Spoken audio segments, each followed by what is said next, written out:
Maggie Brennan's hands shook as she knelt in the snow outside Thunder Creek Ranch, her children's last breaths echoing in her mind. "Please," she choked out, gripping the frozen ground. "Take Clara and Ben. Feed them. I don't care what happens to me." Josiah McCallister stepped off his porch boots, crunching ice, his steel blue eyes locked on hers. The whole territory knew him as the man who never showed mercy. "Stand up," he said, voice low as thunder. She couldn't.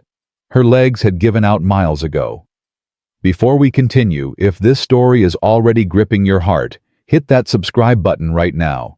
Stay until the very end to see how this impossible love story unfolds, and drop a comment telling me what city you're watching from. I want to see how far Maggie and Josiah's journey reaches across this country. Now let's ride. So, the morning Clara Brennan stopped pretending everything was fine. Frost covered the inside of the cabin windows like God's own indifference. Maggie woke to the sound of her daughter's coughing wet, rattling the kind that meant lungs were filling with something they shouldn't. She bolted upright on the thin mattress, her breath clouding the frigid air. "Mama," Clara's voice cracked. I can't get warm." 9 years old. Too young to sound like an old woman dying. Maggie threw off the threadbare quilt, the only one they had left, and stumbled across the cabin floor. Her bare feet hit wood so cold it burned. Clara lay curled beneath a horse blanket, shivering violently, her lips tinged blue. "I'm here, baby. I'm here." Maggie pressed her palm to Clara's forehead, burning hot, ice cold, both at once. Beside Clara, 6-year-old Benjamin didn't move, didn't open his eyes. Maggie's heart stopped. "Ben," she shook his shoulder. "Benjamin, wake up." Nothing. "Ben," she shook harder, panic clawing up her throat. "Benjamin Thomas Brennan, you open your eyes right now." His eyelids fluttered, barely. "Mama." The word was nothing but breath. "I'm tired." No, you don't get to be tired. You hear me?" Maggie scooped him into her arms. His body was limp, light as kindling. "You stay awake. Both of you stay awake." She carried Ben to the fireplace. Dead ash. The last log had burned out sometime in the night, and she'd slept through it. Failed them while she slept. Her hands flew to the woodpile, empty. The corners of the cabin blurred, the floor tilted. "Mama?" Clara tried to sit up, collapsed back down. "Is Ben?" "He's fine. You're both fine." Maggie's voice didn't sound like her own. Too high. Too tight. "I'm going to fix this." She ran to the cupboard, threw open the doors. One jar. Cornmeal. Moldy. The drawer. Nothing. The trunk. Nothing. She spun in a circle, searching for something, anything. Her eyes landed on the knife block. Daniel's hunting knife, the good steel one, worth maybe $3. $3 wouldn't buy enough food to save 2 dying children. Clara coughed again, and this time blood dotted her palm. Maggie stopped breathing. 4 days ago, she'd walked 8 miles to town, begging at every door. Mrs. Henderson shut hers before Maggie finished speaking. "Mr. Foster said times were hard for everyone, ma'am. Can't help what I don't have." The general store owner, Mr. Pike, offered her 2 shriveled potatoes for $1. She had 17 cents. He took it. Gave her 1 potato. She'd made it last 4 days. Boiled it into broth so thin you could see through it. Rationed it between Clara and Ben in spoonfuls so small they cried for more. She hadn't eaten in 6 days herself. Yesterday, Ben fainted trying to carry in snow to melt for water. Today, Clara was coughing blood. Tomorrow... No. Maggie pressed her fists against her eyes, forced herself to think through the hunger fog, through the fear. There was one person within 50 miles who had the power to save them. Josiah McCallister. The name alone made her stomach twist. She'd seen him exactly 3 times in the 18 months since Daniel died. Once at Sunday service, sitting alone in the back pew, leaving before the final hymn. Once riding through town, his black coat billowing behind him, ranch hands trailing like an army. Once at the general store buying supplies, paying in cash, the bills thick in his gloved hand. He never looked at anyone, never spoke unless spoken to, never smiled. They said he'd built Thunder Creek Ranch from nothing, 15 years of breaking his back and burying his heart. They said his wife died giving birth, and he'd never been the same. They said he'd forgotten how to be human. But they also said he was fair. Harsh, but fair. That he paid his debts and kept his word. And Daniel had saved one of his men. Maggie hadn't known until the funeral when a ranch hand named Tucker Hayes showed up, hat in his hands, tears in his eyes. "Your husband pulled me out of the Yellowstone River 3 winters back," Tucker said. "My horse, spooked on ice, went through into the current. I was drowning. Daniel rode in after me, nearly drowned himself. Mr. McCallister, don't forget things like that, ma'am. If you ever need anything." She'd nodded, barely hearing, too numb with grief. Now those words echoed. If you ever need anything. Thunder Creek Ranch was 12 miles north. Maggie looked down at her boots. The leather was cracked, held together with twine.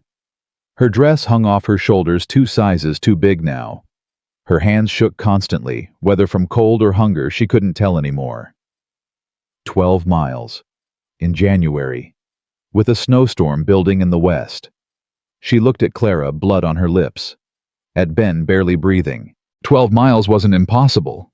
Dying was. "Clara." Maggie knelt beside her daughter, brushed the damp hair off her forehead. "I need you to listen very carefully." Clara's eyes focused barely. "I'm going to get help. I'll be back before dark." "No." Clara grabbed her wrist fingers like bird bones. "Don't leave us. Mama, please." "Shh. Listen." Maggie gripped her daughter's hand. "You keep Ben warm. Put every blanket we have on him. Don't let him sleep too deep. Keep talking to him. Can you do that?" Clara's chin trembled. "What if you don't come back?" "I will." "Papa didn't." The words hit like a fist. Maggie closed her eyes, forced the grief down. Grief was a luxury. Grief could wait. "Your papa got thrown from a horse and hit his head," she said quietly. "I'm walking. I'll be careful. And I swear on my life, Clara Marie, I will come back for you." She kissed Clara's forehead, then Ben's. Ben didn't stir. Maggie stood before she could change her mind, wrapped her shawl around her shoulders, and walked out into the cold. The wind hit her like a slap. She gasped, pulling the shawl tighter, and started walking. North. Toward the mountains. Toward Thunder Creek. The sky was the color of old iron, heavy with snow that hadn't fallen yet. The land stretched flat and white in every direction, broken only by dead cottonwoods and fence posts half buried in drifts. Her boots crunched through the frozen crust. One step.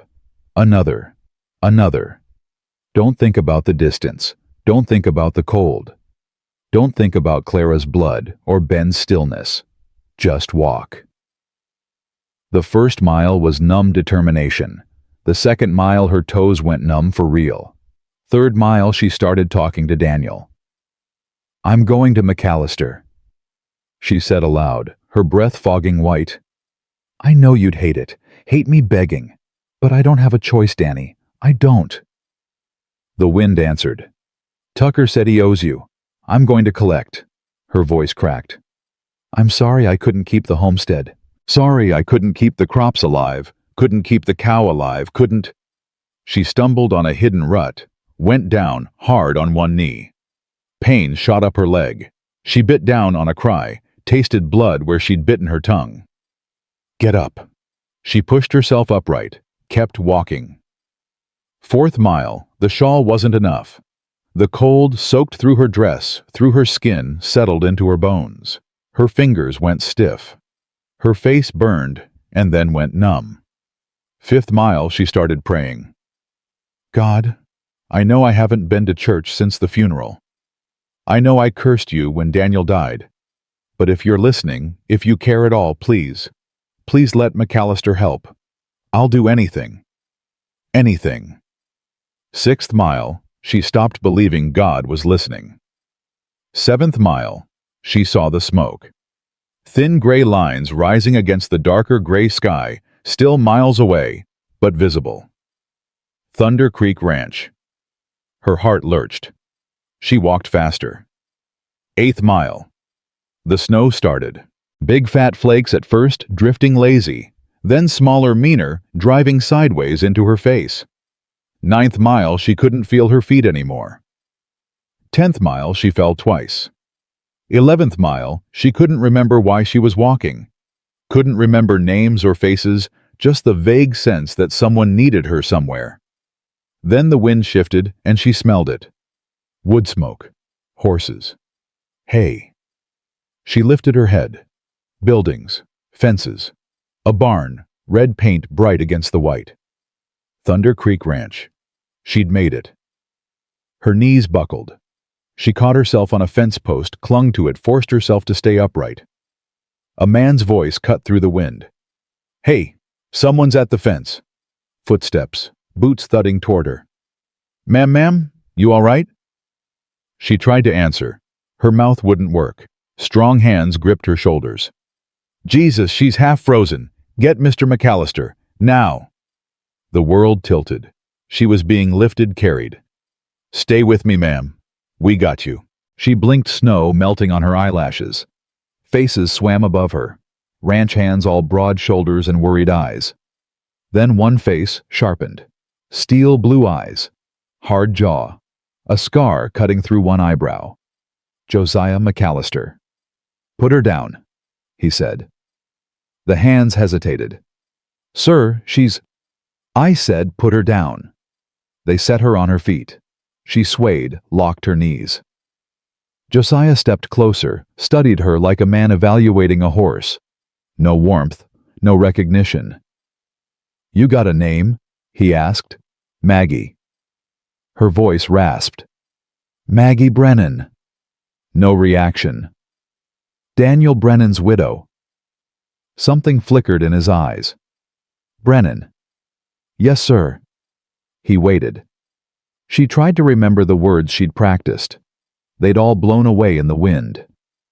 "I need—" She swallowed. "My children. They're dying." Josiah's expression didn't change. "I got no food, no firewood, no—" Her throat closed. "Please, I need help." "Why come to me?" "My husband saved your man.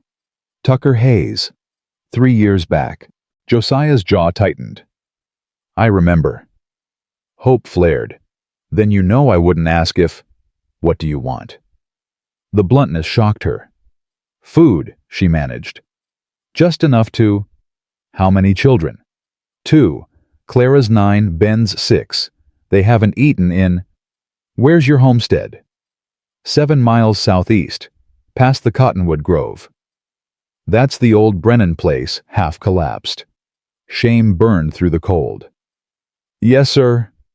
Josiah stared at her. The silence stretched so long she thought he'd refuse. Then he turned to the man beside him. Tucker Hayes, she realized. Older now, but the same kind eyes. "Tucker, get the wagon ready. 2 horses." Tucker's eyebrows shot up. "Sir." "You heard me." "Yes, sir." Tucker hurried off. Josiah looked back at Maggie. "You got any other family?" "No, sir." "The children sick?" "Clara's coughing blood. Ben won't wake up proper." His eyes narrowed. "How long since they ate?" 4 days. Real food, I mean." "And you—" She hesitated. "How long?" he repeated. 6 days. Josiah's mouth thinned. He shrugged out of his coat, draped it over her shoulders. The weight of it nearly knocked her over. Wool heavy, still warm from his body. "Sir, I can't—" "You want to help your kids. You don't die of cold before you get back to them." He turned toward the house. "Follow me." She stumbled after him, clutching the coat. He led her up the porch steps, through a door, into warmth so sudden it hurt. A large room opened before her. Fireplace roaring. Furniture that matched. rugs without holes. A woman in a gray dress. The housekeeper looked up sharply. "Esther," Josiah said, "get her food. Broth bread, nothing heavy." Esther's gaze swept over Maggie, cold and assessing. "Who is she?" "Widow, Daniel Brennan's wife." Esther's expression shifted slightly. "Brennan, the one who—" "Yeah." Josiah pulled out a chair at the table. "Sit." Maggie sat before her legs gave out. Esther disappeared into what must be the kitchen. Josiah stood by the firearms crossed, watching Maggie like she might bolt. "Your husband was a good man," he said finally, past tense, was. Maggie's throat burned. "Yes, sir. Tucker wouldn't be alive without him." She nodded. "I don't forget debts." Hope flared again, painful. Esther returned with a bowl of broth and half a loaf of bread. The smell hit Maggie like a fist. Her stomach cramped violently. "Slow," Josiah said. "You eat too fast, you'll be sick." She forced herself to pick up the spoon, sip the broth. Hot, rich salt and herbs and something like heaven. Tears spilled down her face. She ate slowly, each bite an agony of restraint when she wanted to shove it all in her mouth at once. Josiah watched in silence. When she finished, he spoke. "Tell me what happened." So she did. The fever that took Daniel. The failed crops. The dead livestock. The town's closed doors. The children's hunger. All of it spilled out in a voice that shook and broke and kept going because stopping meant falling apart completely. Josiah listened without interrupting. When she finished, he said, "You walked 12 miles in a snowstorm to ask for food." "Yes, sir." "Why not send someone, ask the neighbors?" "Don't have neighbors anymore. The Hendersons moved east. The Fosters won't answer the door." "The church?" "Reverend Oakes gave me $1 last month, said the collection's been thin." Josiah's mouth tightened. $1? It's more than nothing. It's an insult. Maggie looked down at her hands. "What were you planning?" Josiah asked. "I give you food, you walk back tonight." "Yes, sir." 12 miles in the dark in a blizzard. "My children will be dead before morning if their mother freezes to death halfway home." The bluntness of it stole her breath. "Here's what's going to happen," Josiah said. "We're taking the wagon to your place. We're getting your kids. We're bringing them here." Maggie's heart stopped. "Here? You got a problem with that?" "I know, but—" She struggled to understand. "For how long?" "Long as it takes." "Takes for what?" "For them to not be dying." Her mind spun. "Mr. McCallister, we can't impose." "You got a better option." She didn't. Then it's settled. He looked toward the door. "Tucker should have the wagon ready." "Sir." Maggie stood, legs shaking. "Why are you doing this?" Josiah met her eyes. "Your husband saved one of mine. I pay my debts." He paused. "And no child dies on my watch if I can stop it." Something in his voice made her think there was more to it. Something old and painful. But before she could ask, he was already heading for the door. "Come on, we're burning daylight." Mo, the wagon ride back felt like traveling through a dream. Maggie sat beside Josiah on the bench seat, wrapped in his coat and 2 extra blankets Esther had shoved at her. Tucker drove a second wagon behind them, loaded with supplies, food, blankets, medicine. Josiah handled the reins with easy competence, his eyes scanning the white landscape. They didn't speak. Maggie kept replaying his words. Long as it takes. What did that mean, days, weeks? And then what? They'd go back to the homestead, back to starving. She pushed the thought away. One crisis at a time. The snowstorm intensified. Wind howled, driving snow sideways. Josiah pulled his hat lower, kept the horses steady. "Almost there," he said, after what felt like hours. Maggie's heart lurched. The cottonwoods came into view, skeletal against the white. Then the cabin. Dark, silent, snow piling against the door. Please, Maggie whispered. Please let them be alive. Josiah pulled the wagon to a stop, jumped down. Maggie scrambled after him, nearly fell. He caught her elbow, steadied her. Easy. She pulled free, ran for the door. Clara, Ben. She shoved the door open. The cabin was ice. No fire, no light. Two small shapes huddled under blankets by the dead hearth. No, no, no, no. Maggie fell to her knees beside them. Clara, Ben. Clara stirred. Mama. Relief hit so hard Maggie sobbed. I'm here, baby. I'm here. Behind her, Josiah and Tucker entered, bringing cold air and the smell of snow. Josiah knelt beside Maggie, pulled back Ben's blanket. The boy was barely breathing, his skin pale as wax. Jesus, Josiah muttered. He scooped Ben into his arms. Tucker, get the girl. We're leaving. Now. Tucker wrapped Clara in a blanket, lifted her carefully. Mama. Clara's voice was small, frightened. We're going somewhere warm, Maggie said, following Josiah out. Somewhere with food. You're going to be all right. She prayed she wasn't lying. They loaded the children into the wagon, packed blankets around them. The cabin, Maggie said. I need to leave it, Josiah said. But you planning to come back to this? Maggie looked at the sagging roof, the broken windows, the door that wouldn't close right. No, she whispered. Then leave it.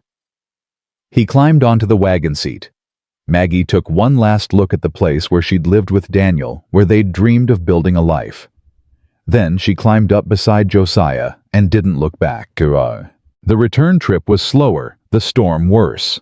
Josiah drove with grim focus, one hand on the reins, the other braced against the wind.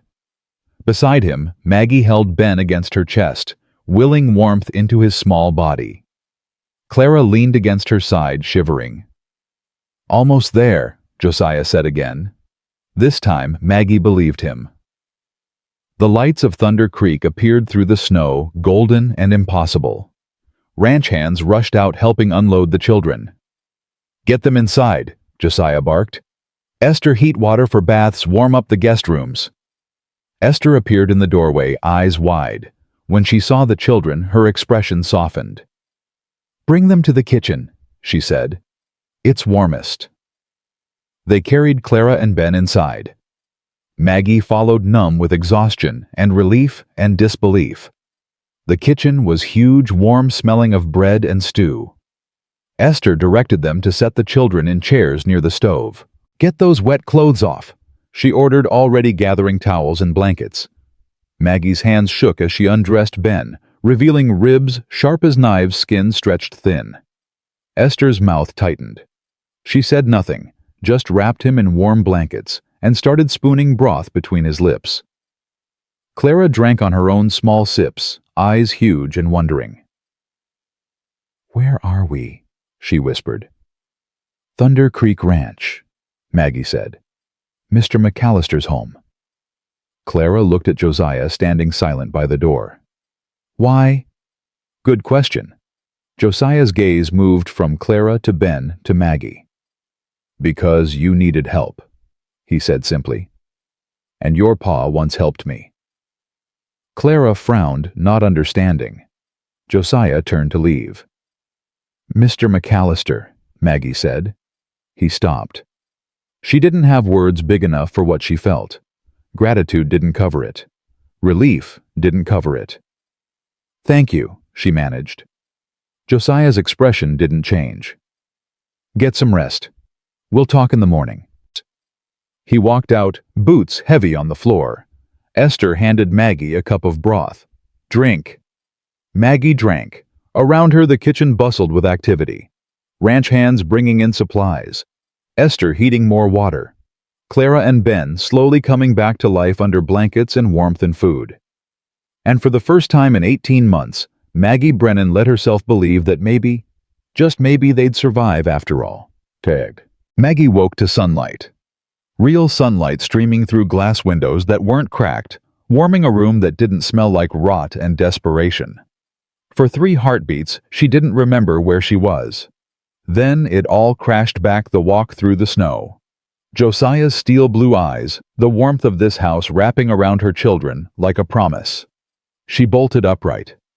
The bed beneath her was soft, too soft. A real mattress with clean sheets and a quilt that didn't have holes. She was wearing a nightgown she didn't recognize, white cotton that smelled like lavender soap. Someone had undressed her, put her to bed. Heat flooded her face.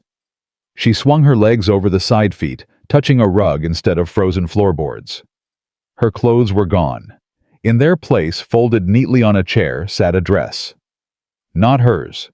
Dark blue wool, simple but well made. The children. Panic spiked. She grabbed the dress, pulled it on. It fit loose in the waist, but the length was right, and yanked open the door. A hallway stretched before her, polished wood floors gleaming. Doors on either side all closed. Downstairs, voices drifted up. A woman's low murmur. A child's laugh. Maggie's heart lurched. She knew that laugh. She flew down the stairs, nearly tripped on the hem of the borrowed dress, caught herself on the banister. The kitchen. She burst through the door. Ben sat at the table, a plate of eggs and toast in front of him, his mouth full, his eyes bright. Clara beside him, eating slower but steady, color in her cheeks that hadn't been there yesterday. Esther stood at the stove flipping flapjacks. She glanced over, raised an eyebrow. "Well, you're alive." Maggie couldn't speak, just stared at her children, whole and eating and not dying. "Mama?" Ben scrambled off his chair, ran to her. She dropped to her knees, caught him, buried her face in his hair. He smelled like soap, like he'd been bathed, fed, cared for. "You slept forever," Ben said, pulling back to look at her. "Miss Esther made eggs, real eggs, Mama, and there's butter." Tears burned Maggie's eyes. "That's wonderful, baby." Clara stood slower, came to her mother. "Are you all right?" Maggie pulled her close too, felt Clara's thin arms wrap around her neck. "I'm fine. Her voice broke. "You're both all right." "We're good," Clara said quietly. "Miss Esther gave us baths and new clothes and—" She hesitated. "Is this real, Mama? Or are we dreaming?" "It's real." "But why would Mr. McCallister?" "Because your father saved a man's life once," Maggie said. "And Mr. McCallister pays his debts." Clara frowned, not quite satisfied with that answer, but Ben was already tugging her toward the table. "Come eat, Mama. There's so much food." Esther pointed a spatula at an empty chair. "Sit. You need food more than they do."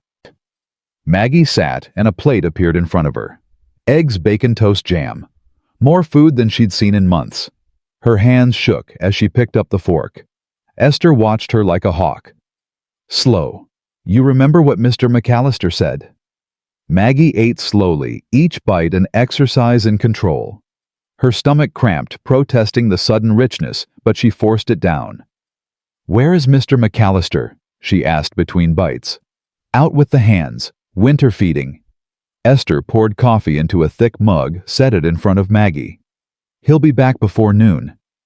Maggie wrapped her hands around the mug, let the heat soak into her palms. "Miss Esther," she said carefully, "how long can we stay?" Esther's expression didn't change. "That's between you and Mr. McCallister." "But surely he doesn't mean for us to—" "I don't speak for him." Esther turned back to the stove. "You want answers? You ask him yourself." Clara and Ben exchanged glances. "Are we in trouble?" Ben whispered. "No, sweetheart." Maggie smoothed his hair. "We're just guests." "Mr. McCallister saved us," Clara said. Her voice had an edge Maggie didn't like. Too much understanding for a 9-year-old. "But guests leave, don't they?" Before Maggie could answer, the back door swung open. Cold air rushed in, and with it 2 men. Tucker Hayes, stamping snow off his boots, grinning. And Josiah. He filled the doorway without trying, snow dusting his dark coat hat in his hands. His eyes swept the room, landing on Maggie. She stood instinctively, smoothing the borrowed dress. "Mr. McCallister." He nodded. "Mrs. Brennan." His gaze moved to the children. "You two feeling better?" Ben nodded enthusiastically. Clara just stared. "Good." Josiah hung his hat and coat on a peg by the door. "Esther, coffee." "Already poured." Esther set a mug on the table. Josiah sat and the whole room seemed to shift around him. He drank his coffee black, his eyes on Maggie. "We need to talk," he said. Her stomach clenched. "Yes, sir." "Not here." He glanced at the children. "Tucker, take the kids to the barn. Show them the horses." Tucker brightened. "Yes, sir. Come on, you two. Ever seen a Mustang up close?" Ben's eyes went wide. Clara hesitated, looking at her mother. "It's all right," Maggie said softly. "Go on." Clara took Ben's hand, followed Tucker out. The door closed behind them. Silence settled thick and heavy. Esther refilled Josiah's coffee, then disappeared into the pantry, giving them space without leaving entirely. Josiah set down his mug. "Your homestead's not salvageable," he said bluntly. "Roof's half-caved, foundations rotting. Even if you had money to fix it, you'd be throwing good after bad." Maggie's throat tightened. "I know." "You got any other property, family land?" "No, sir. Daniel's parents passed before we married. Mine too." "Savings?" She almost laughed. "No." "Skills?" The question surprised her. "I can cook, so I kept books for Daniel, managed the homestead accounts when we had accounts to manage." Josiah nodded slowly. "You ever work for anyone else? Hired hand domestic work?" Heat crept up her neck. "No, sir. I was married at 16. Went straight from my father's house to Daniel's." "So you got 2 children, no home, no money, and no work experience." Put like that, it sounded hopeless. "Yes, sir." Josiah leaned back, studying her. "What were you planning to do after I gave you food? Go back to that cabin and wait to starve slower?" The bluntness stung. "I don't know. I hadn't thought past keeping them alive another day." "Well, start thinking past it now." He crossed his arms. "Because here's your situation. That homestead's done. The land's not worth the back taxes you probably owe. Even if you sold it, you'd get pennies. Not enough to start over anywhere." Maggie's hands twisted in her lap. "I know. Town won't help. Church won't help. You already learned that." "Yes." "So, what's your plan?" She looked up, met his eyes. "I don't have one." "Then I'll give you one." Her breath caught. "You and your kids stay here," Josiah said. "You work for your keep. Esther's getting older, needs help with the house. Cooking, cleaning, mending. You do that. I pay you a wage, room and board included." Maggie stared. "You're offering me a job." "You got a problem with that." "I know, but..." She struggled to understand. "Why?" "Because you need one. Because your kids need a roof that doesn't leak and food that doesn't grow mold. Because..." He stopped, jaw tightening. "Because what?" His eyes went distant. "Because I know what it's like to watch someone die when you can't stop it. And I can stop this." The pain in his voice was brief, quickly buried, but she heard it. "Your wife," Maggie said quietly. Josiah's expression went hard. "That's not your concern." "I'm sorry. I didn't mean..." "Do you want the job or not?" She wanted to ask more to understand this man who hid grief behind steel, but his eyes warned her not to push. "Yes," she said. "Yes, I want the job." "Good. You start today. Esther will show you what needs doing." He stood. "One more thing." "Sir." "People in town are going to talk. Widow and her kids living at a single man's ranch. You understand that." Heat flooded her face. "I understand. You care what they say." She thought of Mrs. Henderson's slammed door, Mr. Foster's empty excuses, the church's single dollar. "No, sir, I don't." Something almost like approval flickered in his eyes. "Good, because I don't either." He grabbed his hat, headed for the door. "Mr. McCallister?" He paused, hand on the doorknob. "Thank you," Maggie said. "For everything. I'll work hard. I promise I won't. I know you will." He looked back at her. "Your husband was a good man. Died too young. Left you in a bad spot through no fault of your own. That's not right. So I'm making it right. That's all this is." But the way he said it made her think it wasn't all, that there was more he wasn't saying. Then he was gone, the door closing behind him. Esther emerged from the pantry, arms full of linens. "Well," she said, "looks like you're staying." Maggie nodded, still dazed. "Then let's get to work. These sheets need changing, and supper won't cook itself." The first week passed in a blur of work. Maggie learned the rhythms of Thunder Creek Ranch the way the house woke before dawn with the sounds of men heading to the barns, horses nickering the stove being stoked to life. She learned where everything lived: the good china in the hutch, the mending basket by the parlor window, the root cellar stocked with enough food to feed an army. She learned Esther's ways. The older woman was exacting, sharp-tongued, but fair. She showed Maggie once how she wanted something done, then expected it done that way every time. "Mr. McCallister don't tolerate sloppy," Esther said, demonstrating how to fold sheets with hospital corners. "You do it right or you do it over." Maggie did it right. She scrubbed floors, beat rugs, kneaded bread dough until her arms ached. She mended shirts and socks, patched holes in work pants, took in a coat that had belonged to Josiah's father.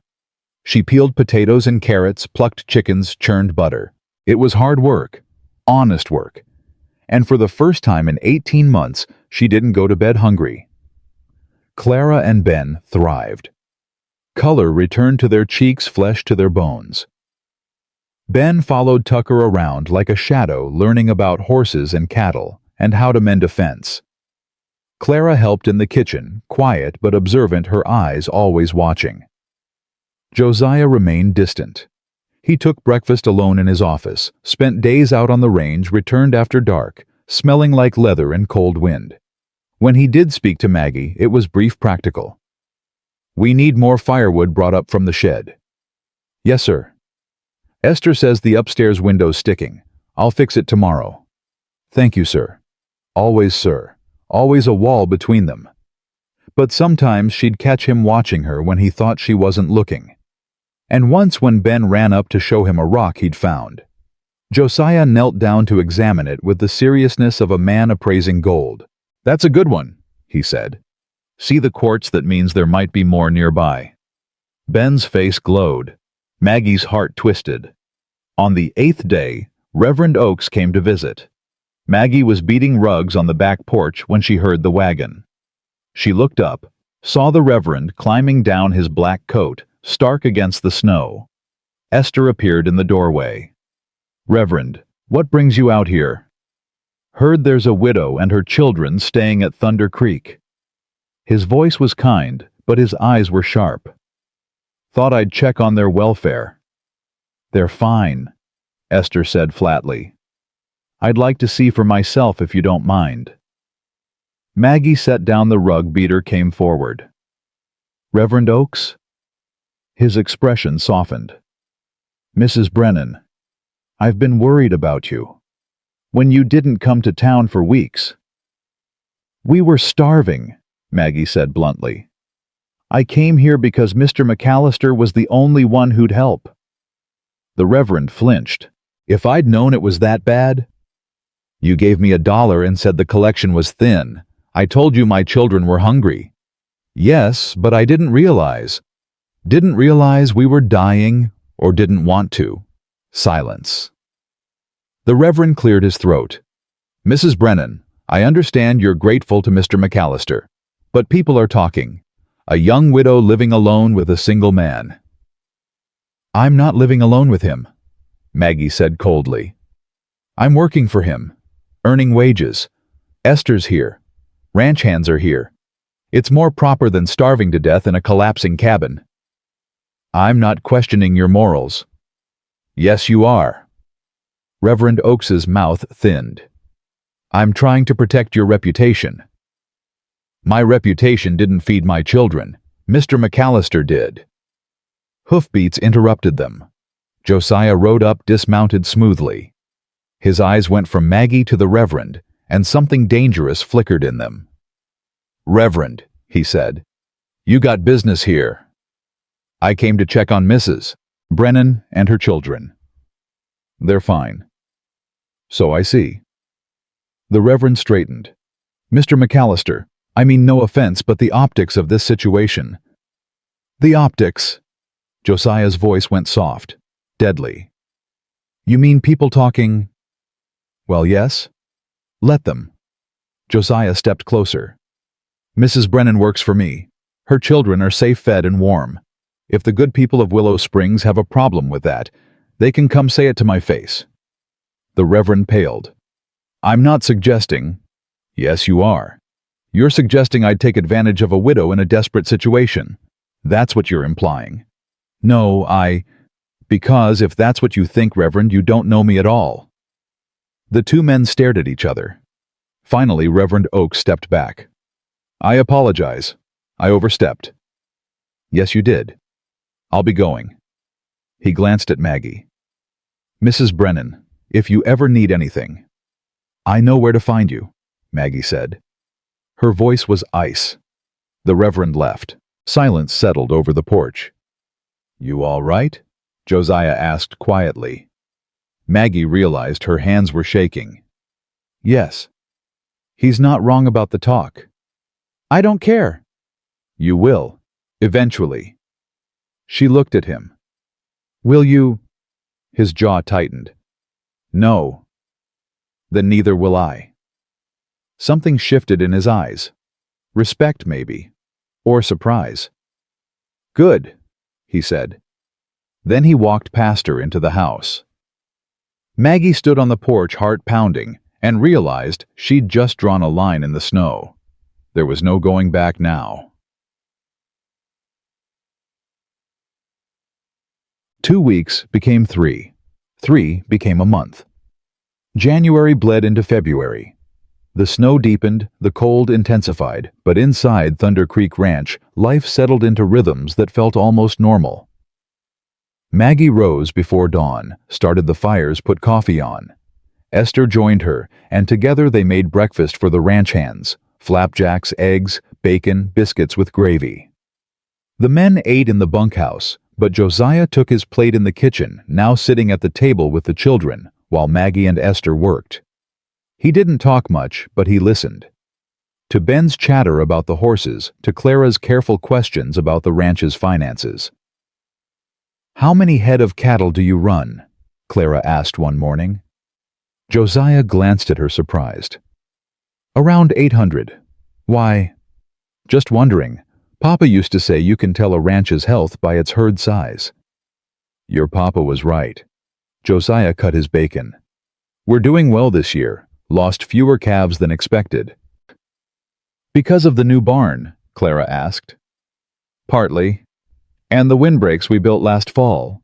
Clara nodded, filing that information away like a little accountant. Josiah's lips twitched. Almost a smile. Maggie watched from the stove, something warm unfurling in her chest. After breakfast, the children had lessons. Esther pulled out old school books from when Josiah's younger sister had lived here before she married and moved east. Clara devoured them. Ben struggled with reading, but loved arithmetic. Josiah sometimes helped in the evenings, sitting at the table with Ben patiently sounding out words. C-A-T, cat. Good. Next word. D-O-G, dog. That's right. Maggie mended shirts by the fire, listening her heart, doing complicated things she didn't want to examine too closely. One night after the children went to bed, she found Josiah in his office, ledgers spread before him. She knocked on the doorframe. "Sir." He looked up, tiredness in his eyes. "Something wrong?" "No, She hesitated. "I wanted to ask about my wages. You said you'd pay me, but we haven't discussed $2 a week, room and board included. Fair? More than fair. Most housekeepers made half that. That's very generous." You work hard, you're worth it. He set down his pen. Something else. I want to save it, every penny. So when... She stopped. When you leave... The words hung between them. I don't want to be a burden, Maggie said quietly. You've already done so much. Josiah leaned back in his chair. You think you're a burden. I think you took us in out of obligation, because of Daniel. And I'm grateful, but... Stop. She stopped. Josiah came around the desk. You're not here out of obligation anymore. Then why? He was close enough now that she could see the gray threading his dark hair, the lines around his eyes, from years of squinting against the sun. Because you belong here, he said simply. Her breath caught. Your kids are happy. Clara's learning. Ben's gaining weight. He paused. You're good for this house. Good for Esther. Good for... He didn't finish. Maggie's heart thundered. Good for you.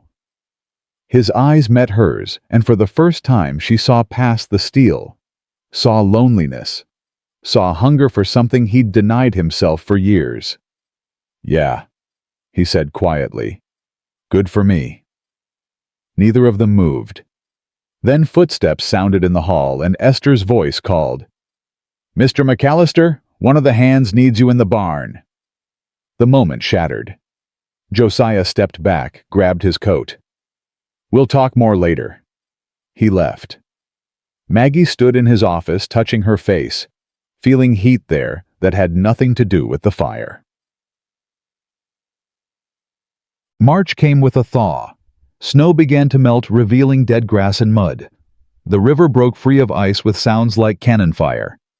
Calving season started, and Josiah spent long hours in the barns, helping bring new life into the world. Maggie brought him coffee at midnight, found him covered in blood and straw holding a newborn calf. This one's mother rejected him, Josiah said. Have to bottle feed. Maggie knelt beside him. The calf was tiny, wet, trembling. Will he make it? If he fights? She watched Josiah's hands, large and scarred, gentle the calf into a blanket. You're good at this, she said. Had a lot of practice. Your wife, did she help with calving? Josiah went still. For a long moment, she thought he wouldn't answer. Then, Sarah hated the blood, but she'd stay up with me anyway, keep me company, read to me while I worked. What did she read? Shakespeare. She loved the tragedies. His voice was distant. Said they made sense to her. The idea that loving someone could destroy you. Maggie's throat tightened. Did it destroy you? Josiah looked at her. Almost. But you survived. Surviving's not the same as living. No, Maggie agreed softly. It's not. They stayed there in the barn with the calf between them and years of grief heavy in the air. I think about Daniel every day, Maggie said. But the pain's different now. Less sharp. More like an ache. Does that feel like betrayal? Sometimes. She touched the calf's soft nose. Does it for you? Josiah was quiet for a long time. It did, he finally said. For years. Felt like moving on would mean forgetting her. Dishonoring what we had. And now... He looked at her, and the weight of his gaze made her shiver. Now I think Sarah would want me to be happy, even if it meant letting her go. The air between them charged with something unnamed. Josiah, Maggie whispered. His name, not his title. For the first time. He leaned closer. The barn door banged open. Boss? Tucker's voice urgent. Got a breech berth in the south pasture. Need you now. Josiah closed his eyes briefly, then stood. On my way. He left without looking back. Maggie stayed with the calf, her heart racing, and wondered what would have happened if Tucker hadn't interrupted. Wondered if she wanted to know. April brought Victor Slate. The neighboring rancher rode up one afternoon flanked by two of his men, his eyes cold and calculating. Maggie was hanging laundry when she saw them. Something about the way Slate looked at the house made her skin crawl. Josiah came out to meet them, his stance easy, but his hand close to the rifle on his saddle. Slate. McCallister. Slate's smile didn't reach his eyes. Heard you've taken in a widow. Charitable of you. What do you want? Just being neighborly. Thought I'd check on Mrs. Brennan myself. Make sure she's being treated proper. She's fine. I'd like to hear that from her. Slate's gaze found Maggie. Ma'am, you being treated well here? Maggie stepped forward, chin high. Mr. McCallister has been nothing but kind. Kind. Slate's smile widened. That what we're calling it? Josiah moved faster than Maggie had ever seen him move. One moment he was on his horse, the next he was dragging Slate down, slamming him against the fence. Say that again, Josiah growled. Slate's men reached for their guns.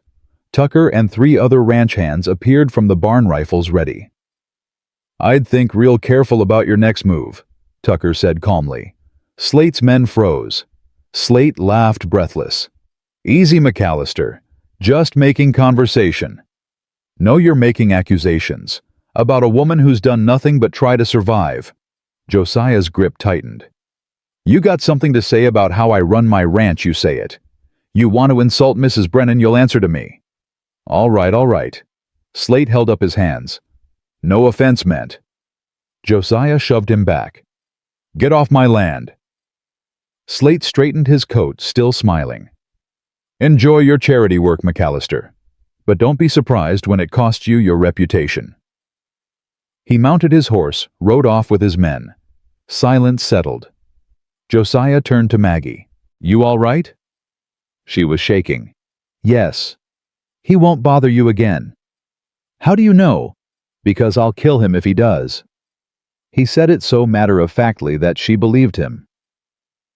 That night Clara came to Maggie's room. Mama, are we causing trouble for Mr. McCallister? Maggie set down her mending. Why would you think that? I heard what that man said, about us being here. Clara, maybe we should leave, before we make things worse. Maggie pulled her daughter close. Mr. McCallister wants us here, and we're staying as long as he'll have us. But what if people keep talking? Then they talk. Maggie smoothed Clara's hair. Baby, I spent 18 months caring what people thought. It didn't keep you fed. It didn't keep us warm. Mr. McCallister did. So let them talk. Clara was quiet for a moment. Then, do you love him, Mama? The question stole Maggie's breath. That's not. Because he looks at you the way Papa used to. And you look at him the same way. Maggie's heart hammered. It's complicated. Grown-ups always say that when the answer is yes. From the mouths of babes. Maggie kissed Clara's forehead. Get some sleep. After Clara left, Maggie stood at her window looking out at the ranch bathed in moonlight. Down in the yard, Josiah stood alone smoking a cigarette, his face turned toward her window. Their eyes met across the distance. Neither looked away, and Maggie knew with certainty that terrified and thrilled her that Clara was right. This was complicated, and the answer was yes. The next morning, Josiah didn't come to breakfast. Maggie tried not to notice the empty chair, tried not to feel the weight of his absence like a stone in her chest. She served Ben and Clara their eggs, poured coffee for Esther, kept her hands busy, so her mind wouldn't wander to that moment at the window, to the way he'd looked at her in the moonlight. Mr.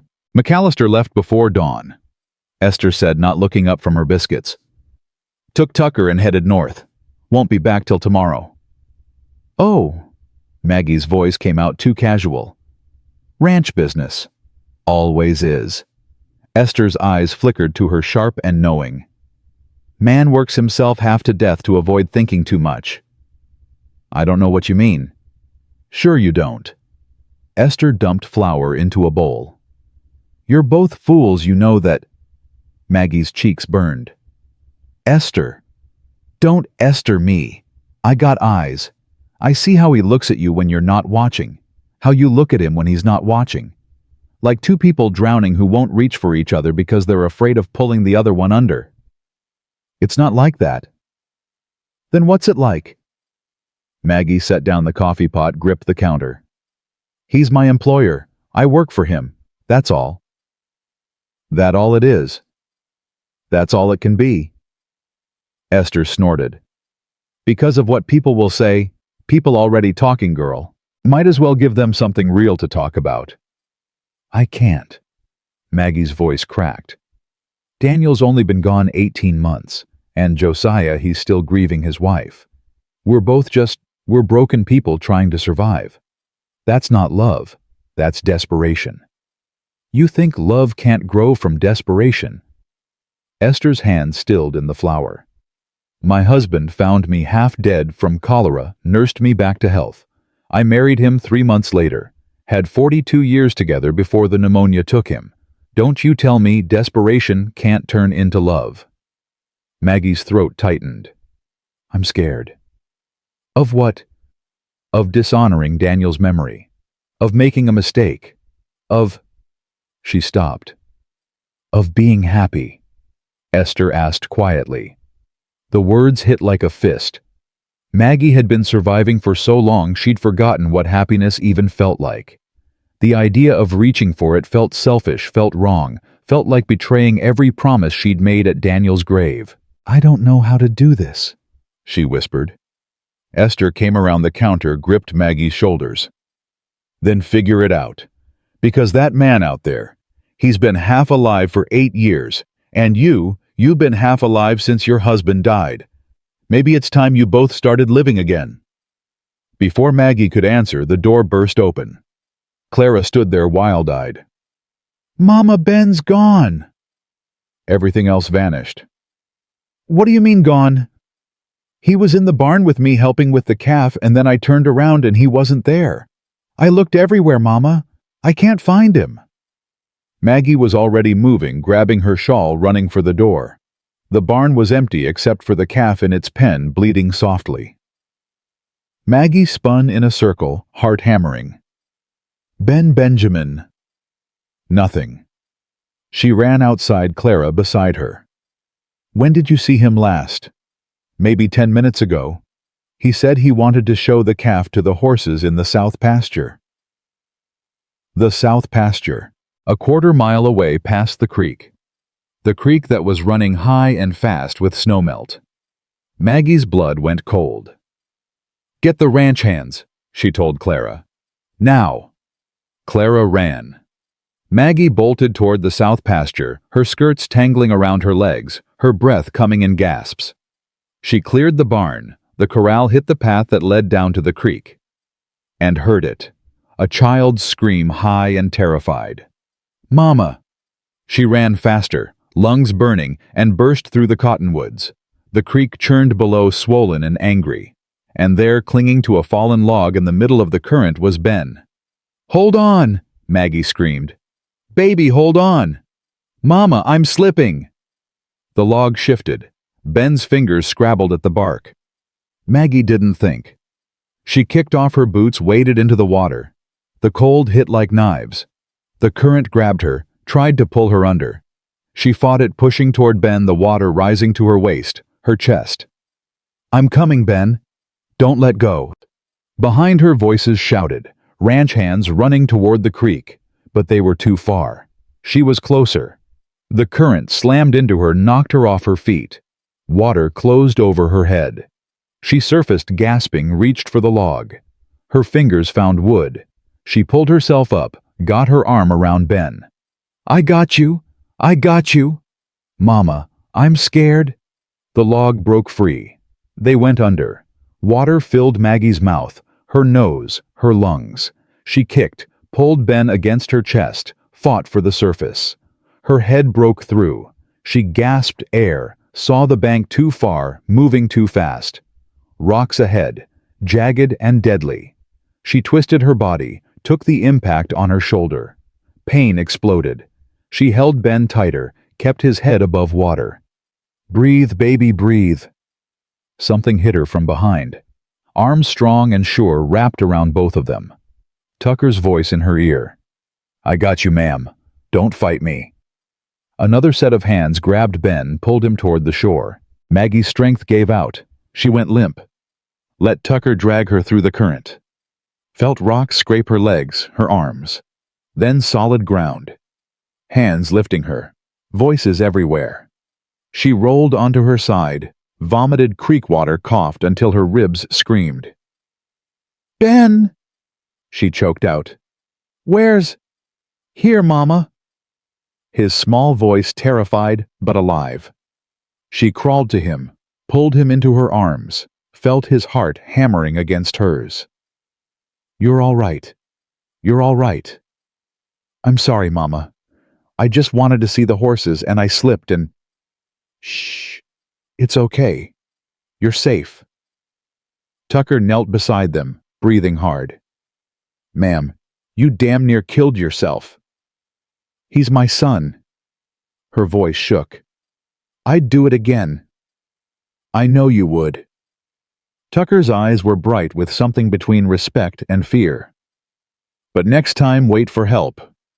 Mr. McCallister would have had my hide if anything happened to you. The mention of Josiah made her chest tighten. Don't tell him, she said. Tucker stared. Ma'am, with respect, that's impossible. Half the hands saw what happened. Word's going to reach him before he's 5 miles back. Maggie closed her eyes. Of course it would. They helped her back to the house, Ben wrapped in blankets, Maggie dripping and shaking. Esther took one look at them and started barking orders. Hot water, now, and send someone to find Mr. McCallister. Tell him there's been an accident, but everyone's alive. No, Maggie said. He's got business. He'll want to know. Esther's voice was iron. And if you think otherwise, you don't know that man at all. They stripped Ben, wrapped him in blankets, gave him hot tea with honey. His teeth chattered, but he was whole. No broken bones. No water in his lungs. Maggie sat by the fire wrapped in one of Josiah's old coats that Esther had shoved at her and tried to stop shaking. Clara curled against her side. I'm sorry, Mama. I should have watched him better. This isn't your fault, baby. But if I'd been paying attention, Ben's 6. 6-year-olds wander. It happens. Maggie kissed the top of her head. No one's to blame. Except maybe her for not watching close enough, for being distracted thinking about Josiah instead of keeping her children safe. The guilt sat heavy. Hours passed. The sun dipped toward the western mountains. Ben fell asleep in Esther's rocking chair, exhausted from fear and cold. Maggie couldn't sleep, couldn't eat, just sat by the window waiting. Full dark had fallen when hoofbeats thundered into the yard. She stood hard in her throat. The door slammed open. Josiah filled the doorway, chest, heaving, eyes wild. His gaze swept the room, landed on Ben, sleeping, then on Maggie. You're alive. I'm fine. He crossed the room in 3 strides, gripped her shoulders. Tucker said you went into the creek, said you nearly drowned. Ben was drowning. I had to... You could have died. His hands tightened. You could have died, Maggie. Her name. Not Mrs. Brennan. Maggie. But I didn't. You went into a flooded creek in April. The current, the rocks... His voice broke. Do you have any idea what could have happened? I saved my son. You almost killed yourself doing it. What was I supposed to do? Stand there and watch him drown? You were supposed to wait for help. He was shaking now, his control shattering. You were supposed to... He stopped, pulled her against his chest. Maggie froze, shocked by the embrace, by the way his arms wrapped around her like he was trying to keep her from disappearing. Don't ever do that again, he said into her hair. Don't ever scare me like that again. Her heart thundered against his. Josiah. I rode 15 miles in 2 hours because I thought... He pulled back just enough to look at her, and the naked fear in his eyes stole her breath. I thought I'd lost you. You barely know me. I know enough. We can't. Why not? Because Daniel had only been dead 18 months.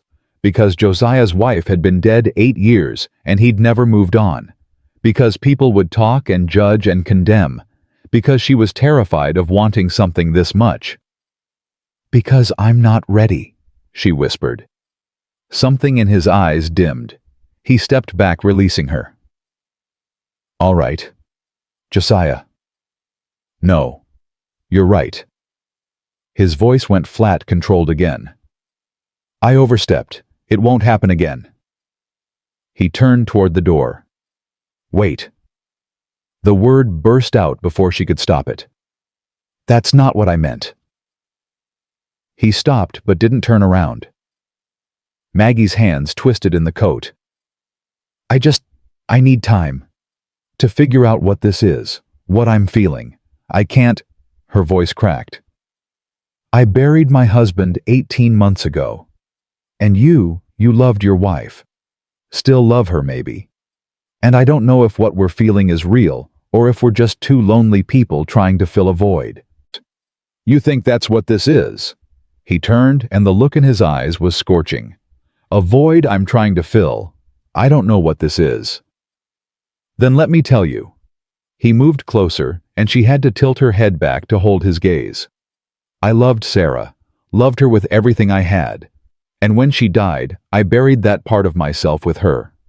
Told myself I'd never feel that way again. Didn't want to. Couldn't survive losing it twice." Maggie's breath caught. "Then you showed up," Josiah continued. "Half frozen, half starved, offering to give up your children to save their lives. And something in me, something I thought was dead, woke up. You scare the hell out of me, Maggie. Because I haven't felt this alive in 8 years." Tears burned her eyes. "I scare myself." "Good. Then we're even." He reached out, cupped her face with one rough hand. "I'm not asking you to love me. I'm not asking you to forget Daniel. I'm just asking you to stop pretending you don't feel something when I walk into a room." "I'm not pretending." "Then what do you call it?" "Surviving," she whispered. "I'm trying to survive without wanting too much, without hoping too hard. Because every time I've hoped for something, it's been ripped away." His thumb brushed her cheekbone. "I can't promise you won't get hurt. Can't promise this will work. But I can promise I'll fight like hell to make it work. If you'll let me." She closed her eyes, leaning into his touch. Every logical part of her brain screamed to step back to keep the walls up to protect herself. But her heart, her traitorous, hungry heart, wanted to leap. "I need time," she said again. "How much?" "I don't know." "Then I'll wait." He lowered his hand. "But Maggie, I'm not waiting forever. Life's too short and too hard to waste on fear." He left. Maggie stood alone by the fire, shaking for entirely different reasons now, and wondered if she was brave enough to risk her heart again. The answer terrified her, because it was yes.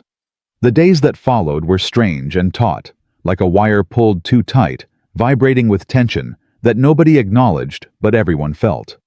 Josiah kept his distance, polite, professional. He took meals in his office again, spoke to Maggie only when necessary, and when their eyes met across a room, he looked away first. It should have been easier. It wasn't. Maggie found herself listening for his footsteps, watching the window for his return from the range, aching for glimpses of him that she told herself she didn't need. Ben recovered quickly, the resilience of children, making the creek incident just another adventure to recount to Tucker. But Clara watched her mother with knowing eyes, saying nothing but seeing everything. "You're sad," she said one night as Maggie tucked her in. "I'm fine, baby. You look at Mr. McCallister the way you used to look at Papa." Maggie's hands stilled on the blanket. "Clara." "I'm not mad, Mama. Papa's gone. He's not coming back." Clara's voice was matter-of-fact, but her eyes glistened. "And Mr. McCallister's nice.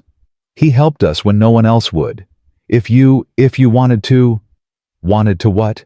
Clara's jaw set. "If you wanted to be happy, I wouldn't mind."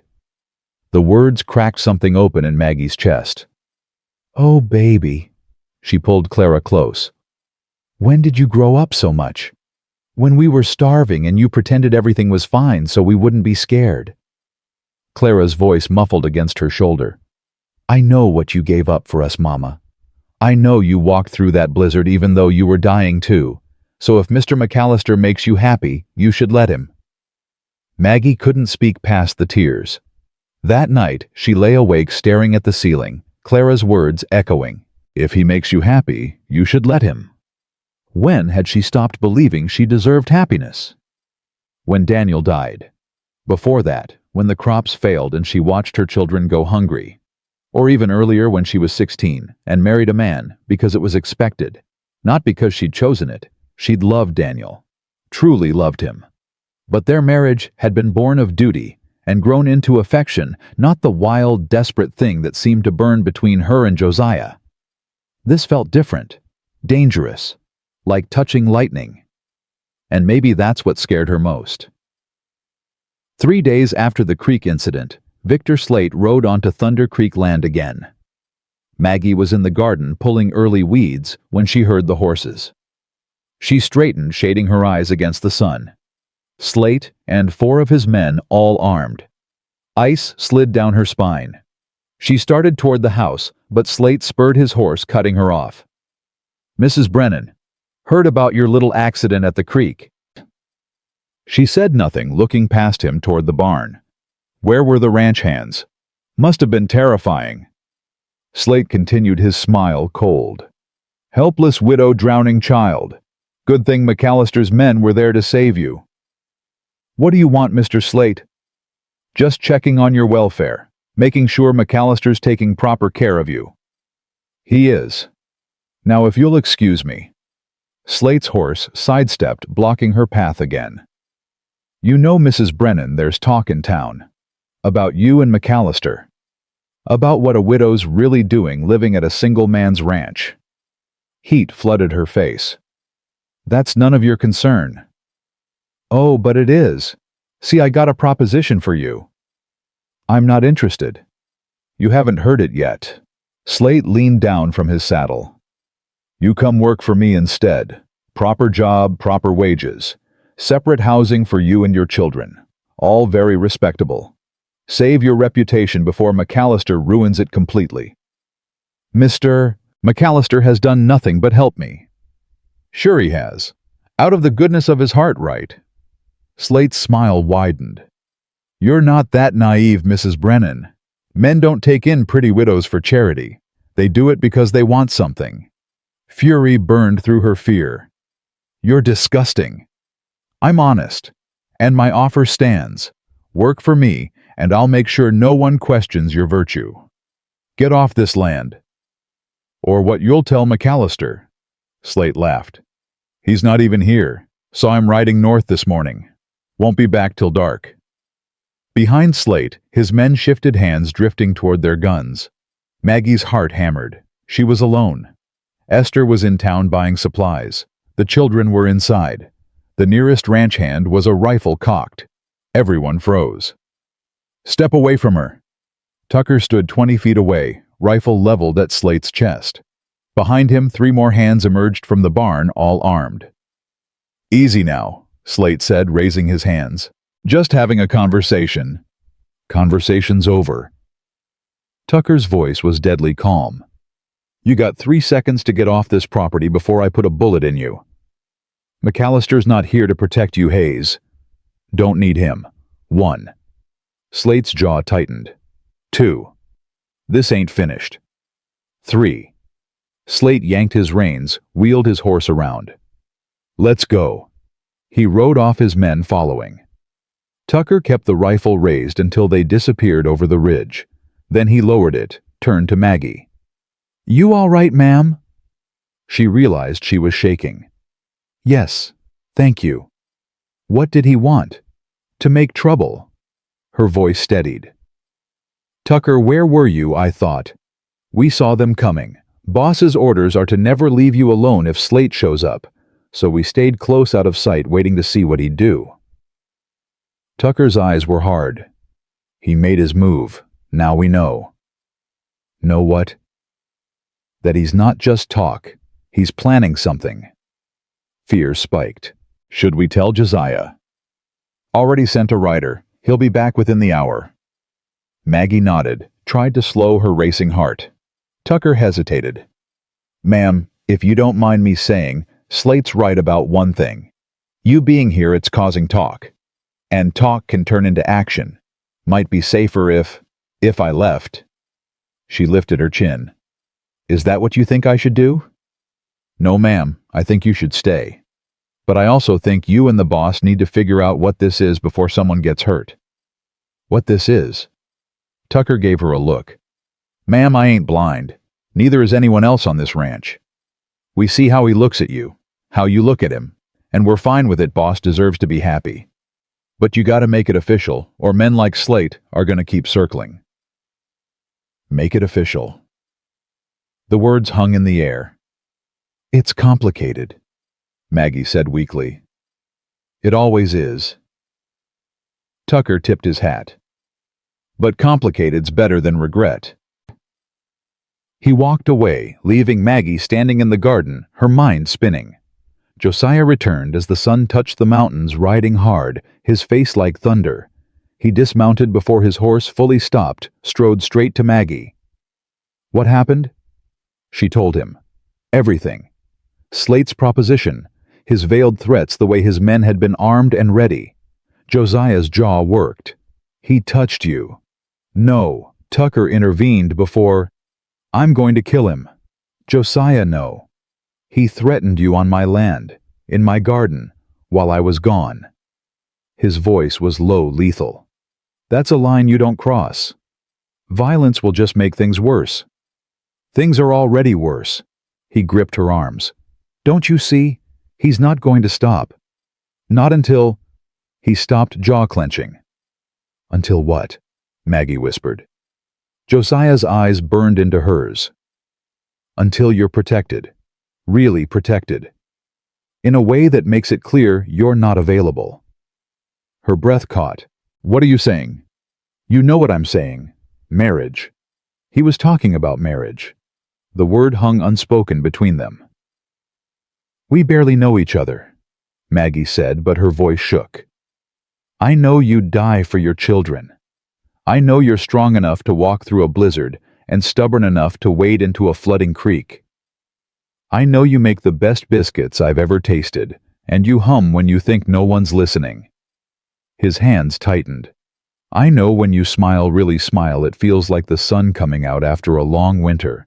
What else do I need to know? Tears blurred her vision. This is crazy. Probably. People will say we're only doing it for convenience, for protection. Let them. Josiah, marry me. The words were raw, unpolished. Not because of Slate, not because you need protecting.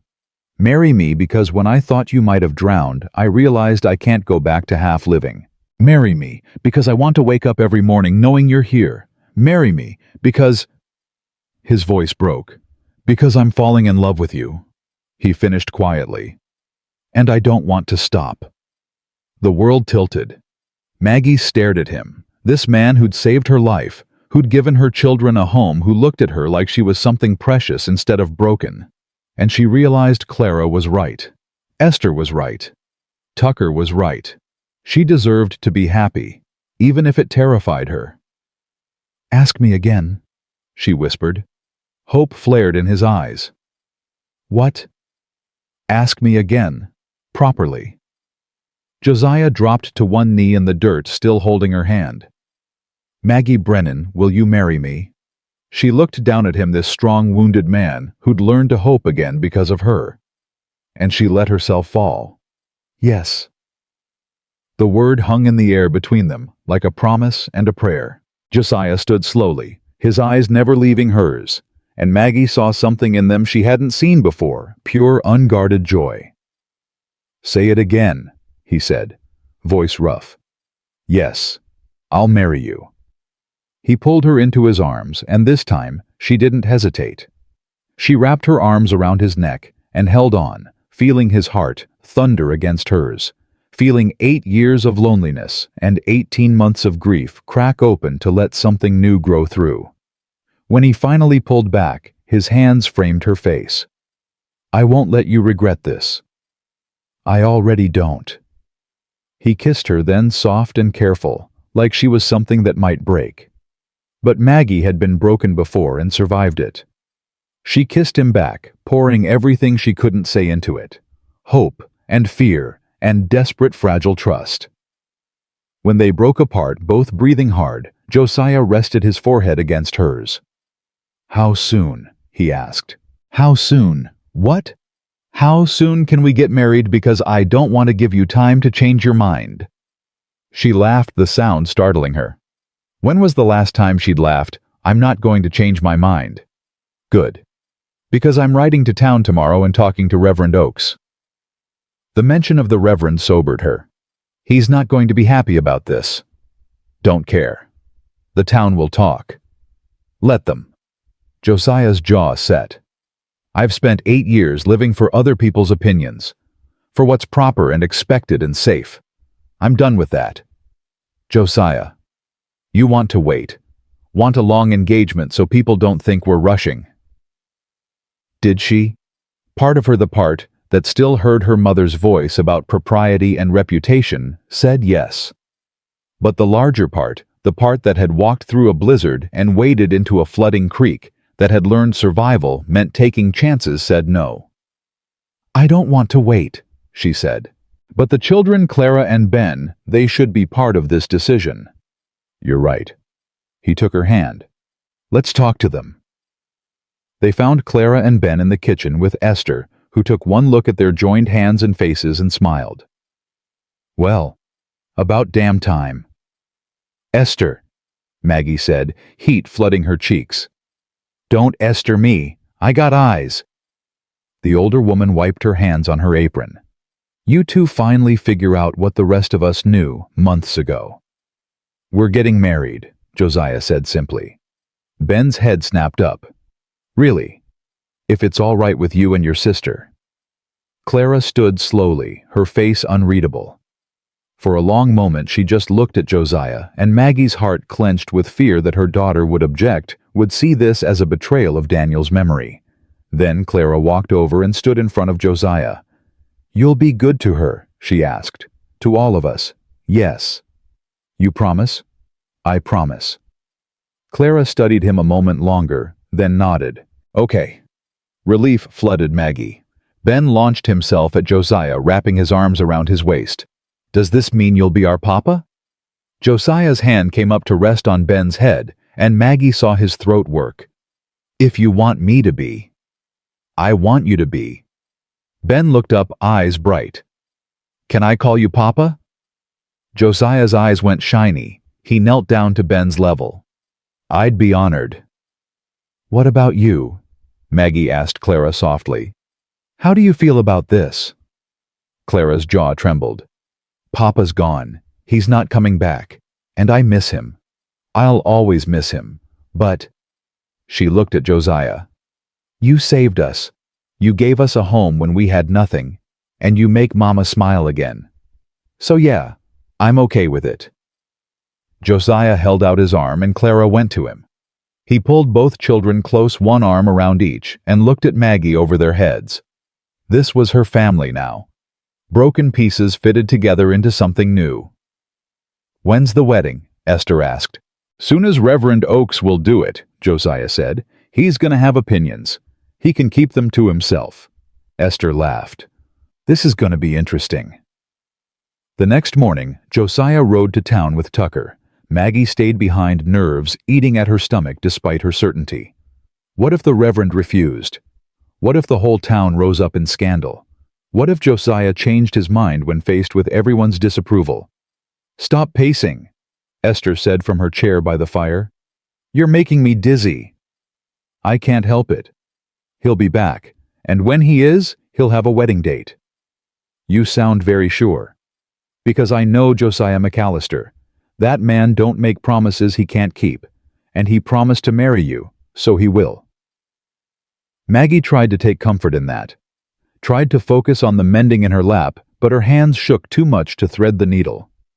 Hours crawled by. Then hoofbeats. Maggie ran to the window, saw Josiah and Tucker riding in. Josiah's face was stone. Her heart sank. He'd changed his mind. The Reverend had talked him out of it. The whole town had. Josiah came through the door, saw her face, and crossed the room in 3 strides. "Saturday," he said. She blinked. "What?" "We're getting married Saturday, 3 days from now." The Reverend agreed, after some persuading. Josiah's mouth tightened. He had concerns about the speed, about appearances, about proper mourning periods. I told him he could either marry us or we'd ride to the next county and find someone who would.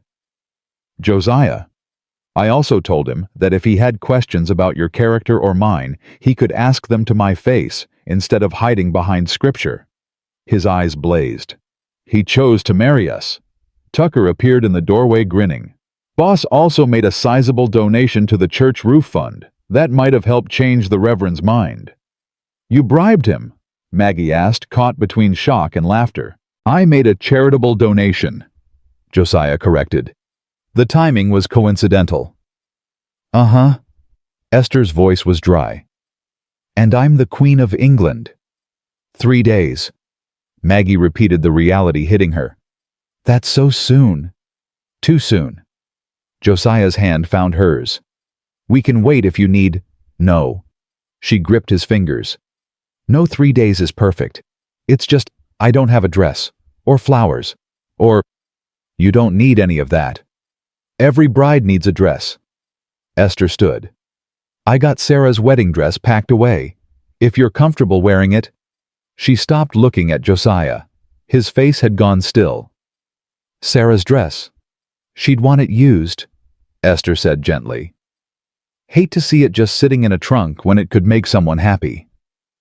Josiah was quiet for a long moment. Then he nodded. "Show her." Esther led Maggie upstairs to a room Maggie had never entered. It was clearly Josiah's, but frozen in time, a woman's brush still on the dresser, a faded quilt on the bed. From the wardrobe, Esther pulled a trunk. Inside, wrapped in tissue, was a dress. Cream-colored silk, simple but elegant, with lace at the collar and sleeves. "It's beautiful," Maggie whispered. "Try it on." Maggie stripped down to her chemise, and Esther helped her into the dress. It fit almost perfectly, just a touch long. "I can hem it," Esther said. "You look lovely." Maggie turned to the mirror.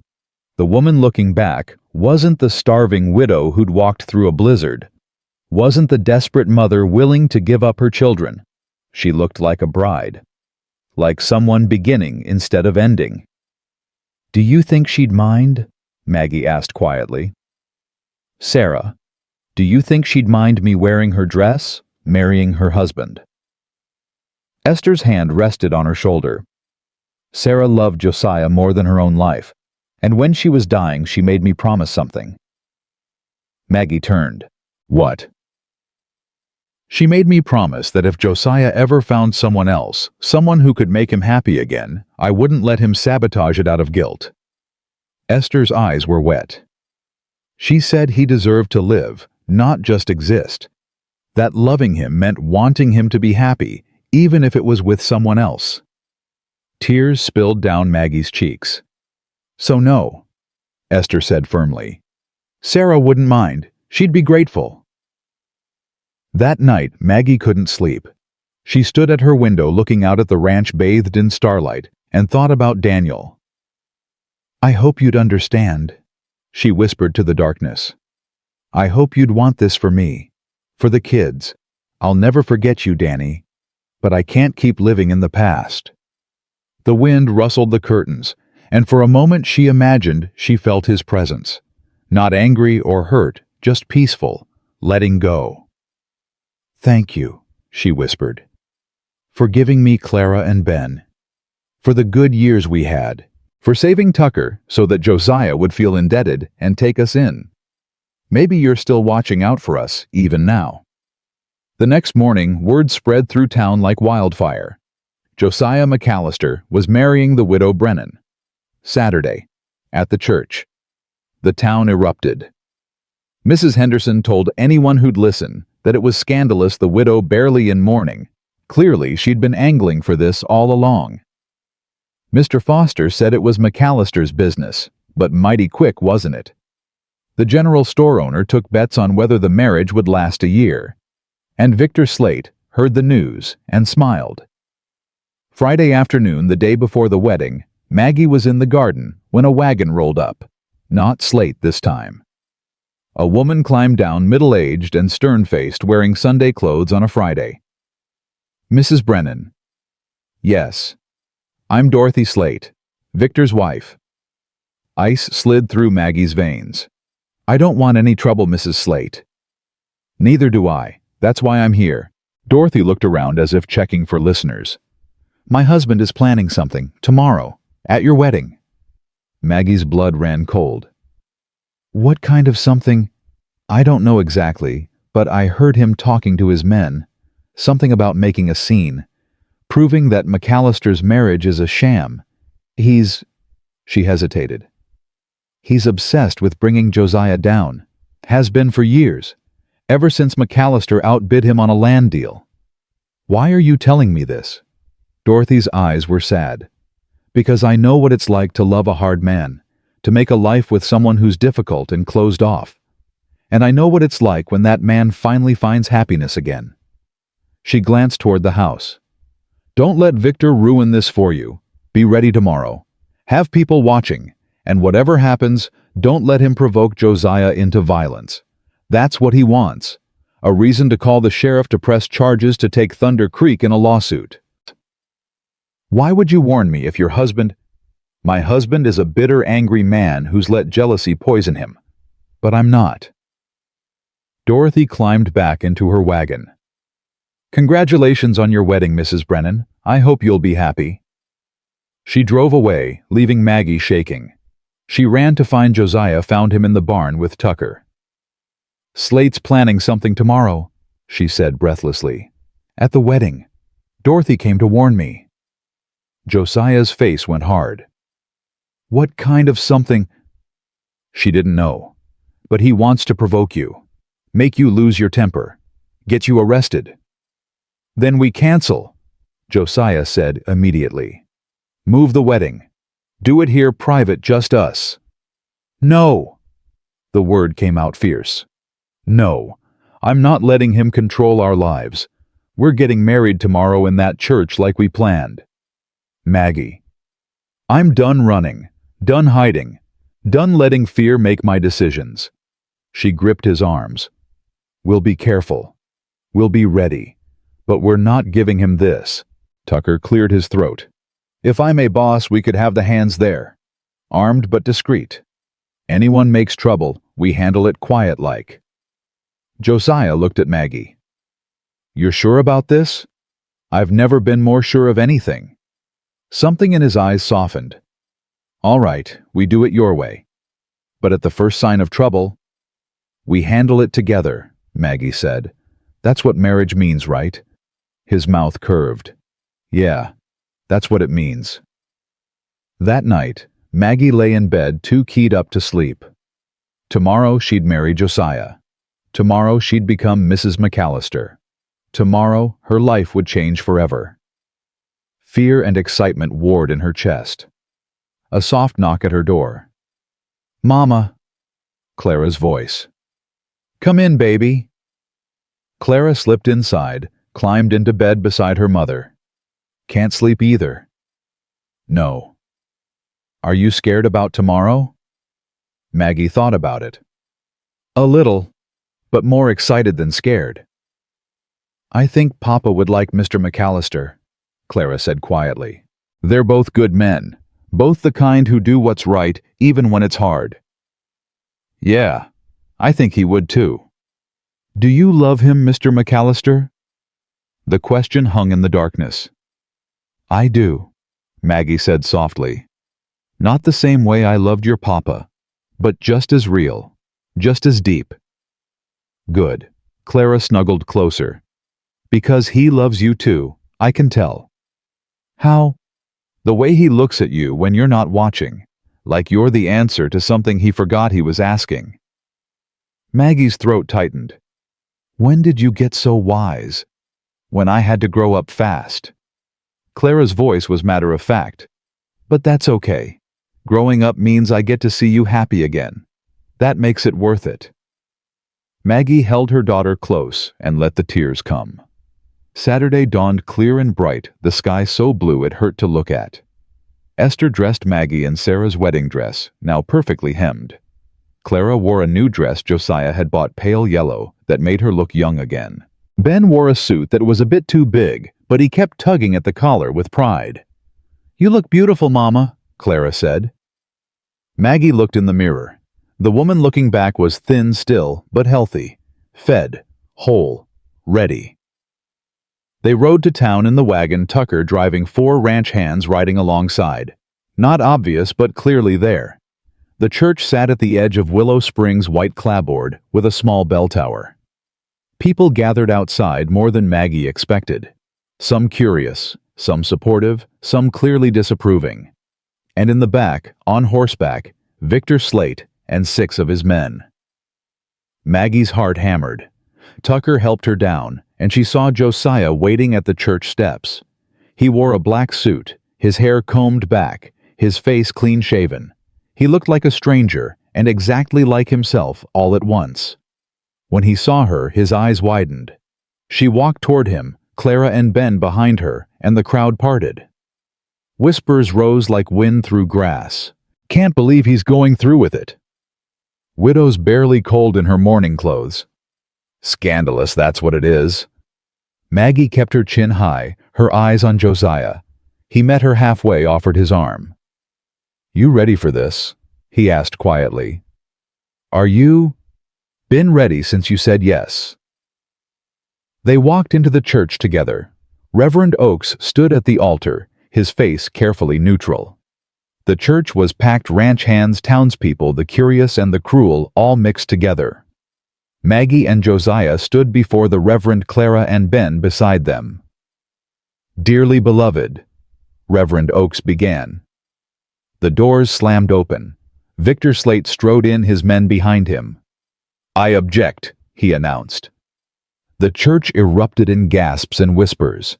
Josiah's hand tightened on Maggie's, but his voice stayed calm. "On what grounds?" "On the grounds that this marriage is a fraud," Slate's voice carried across the church. "This woman has been living at your ranch for months, unmarried, unchaperoned. You expect us to believe this is some pure romance? Or is it something else? A business arrangement, payment for services rendered." Fury flooded Maggie hot and sharp. But before Josiah could move, before Tucker could reach for his gun, before the whole thing could explode into violence, Maggie stepped forward. "You're right," she said clearly. The church went silent. Josiah stared at her. "Maggie." "No, let me." She turned to face the congregation, face burning, but voice steady. "Mr. Slate is right. This isn't some fairy tale romance. I did come to Thunder Creek desperate and starving. I did beg Josiah to save my children. And yes, I've been living at his ranch." Slate smiled triumphant. "But here's what Mr. Slate doesn't understand," Maggie continued. "Desperation doesn't make love less real. It makes it more real. I didn't fall in love with Josiah because he's rich or powerful. I fell in love with him because when I had nothing, when the whole town turned its back on me." She looked at the congregation, saw guilty faces look away. "When I was dying and my children were dying, he didn't ask what he'd get out of helping. He just helped." She turned back to Josiah, her voice softening. "I fell in love with him because he's kind without being soft, strong without being cruel. Because he kneels in the dirt to look at a 6-year-old's rock collection. Because he sits up all night bottle-feeding a rejected calf. Because he loved his wife so deeply that he thought he'd never love again until he learned that hearts are bigger than we think. That there's room for old grief and new joy both." Tears streaked her cheeks now. "So yes, this marriage started in desperation. But it's ending in love. Real, honest, imperfect love. And if that offends you..." She looked at Slate. "Then you've never known what it's like to lose everything and have someone help you find it again." Silence. Then Esther started clapping. One pair of hands loud in the quiet church. Tucker joined her. Then the ranch hands. Then slowly others in the congregation. Slate's face went purple. "This is ridiculous. The only thing ridiculous here is you." Josiah's voice cut through the applause. "You rode into a church, on a wedding day, to insult a woman who's done nothing but survive. That tell you something about your character, Slate. I'm trying to protect this town from what? From people being happy? From second chances." Josiah stepped forward. "You want to ruin this for me, because I outbid you on a land deal 5 years ago. That's what this is really about." Slate's jaw worked. "Get out," Josiah said quietly. "Get out of this church. Get off my land. And if you ever threaten Maggie or her children again, there won't be enough law in Montana to protect you." "You threatening me? I'm making a promise." For a long moment, Slate held Josiah's stare. Then he turned on his heel and stalked out, his men following. The church exhaled. Reverend Oakes cleared his throat. "Well, shall we continue?" Josiah turned to Maggie, his eyes searching hers. "You meant all that, every word." He cupped her face, kissed her in front of God and everyone, and the church erupted in cheers.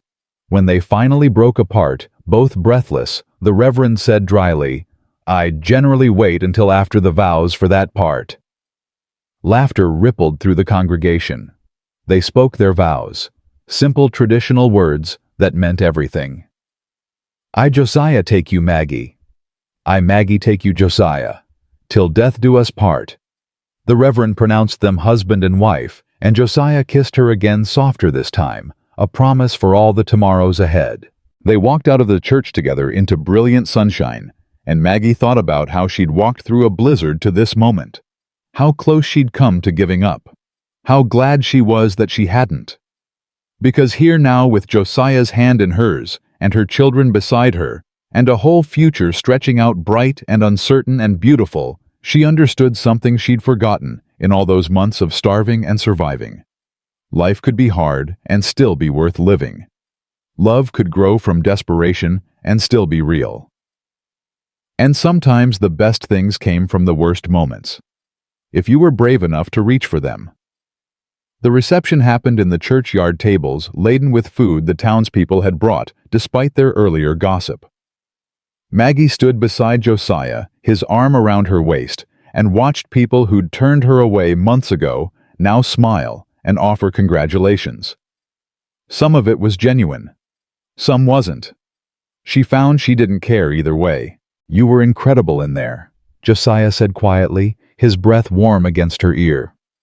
"The way you stood up to Slate, the things you said. I meant them. I know you did. That's what made it incredible." He turned her to face him, his hands on her waist.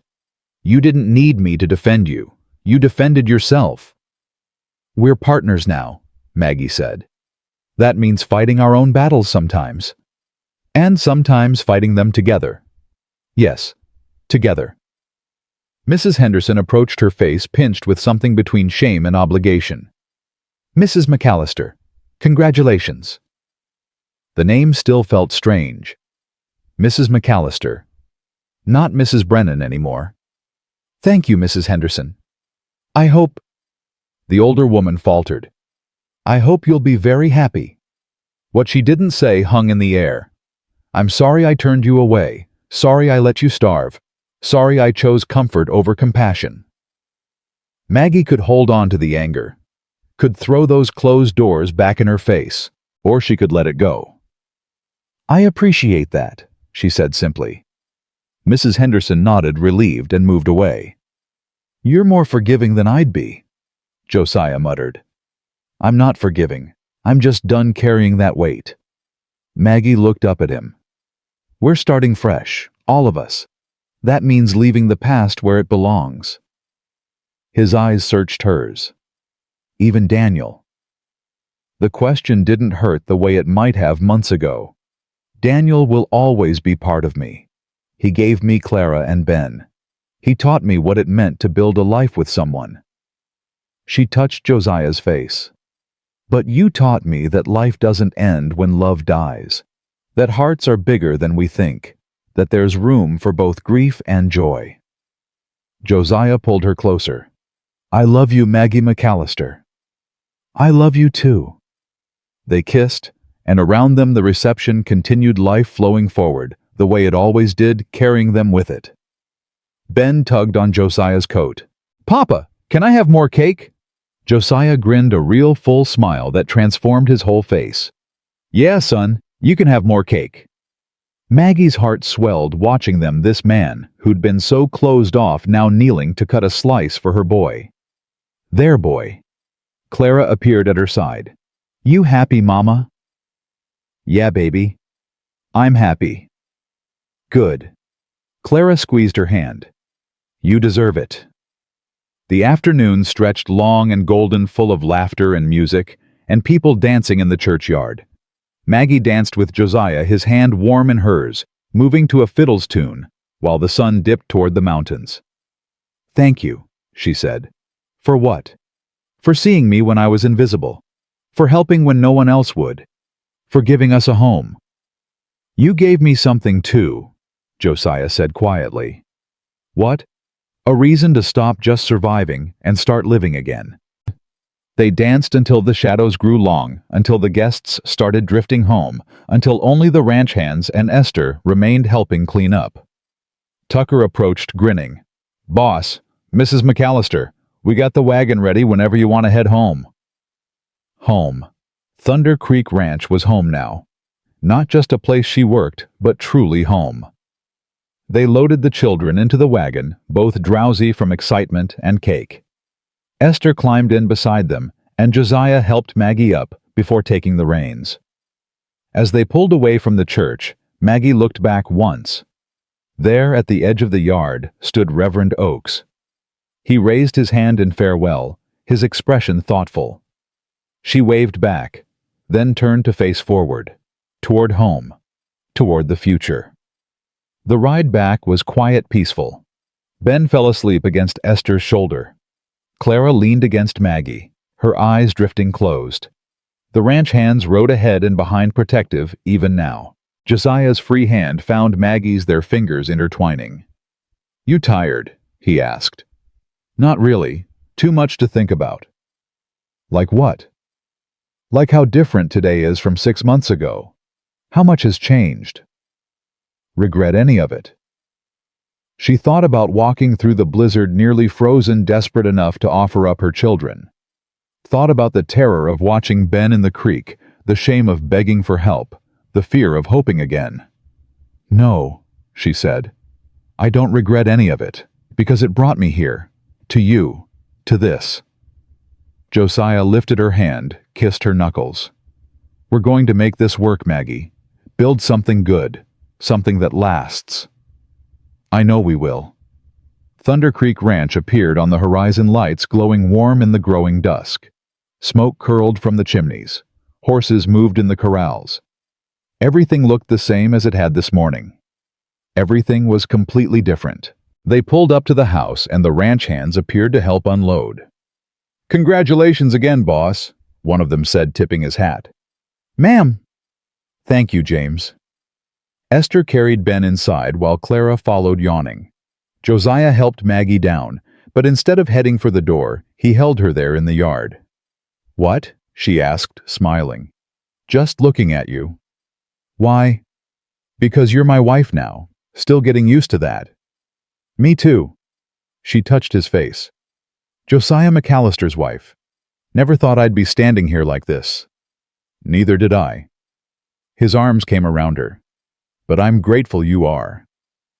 They stood there as stars began to appear, holding each other, while around them the ranch settled into evening rhythms. Inside, Esther got the children ready for bed. Maggie helped tucking Ben in, then Clara. Good night, Mrs. McCallister, Clara said with a small smile. Good night, baby. I'm glad you married him, Mama. Papa would be glad too. Maggie's throat tightened. You think so? I know so. Papa always said the best thing about loving someone was wanting them to be happy, even when you couldn't be the one to make them happy anymore. Clara's eyes were serious. I think he's happy you found someone who can. Maggie kissed her forehead, unable to speak past the tears. When she came downstairs, Josiah was waiting by the fire. He'd removed his jacket, rolled up his sleeves, and stood staring into the flames. "They settled?" he asked. "Yeah, both asleep already."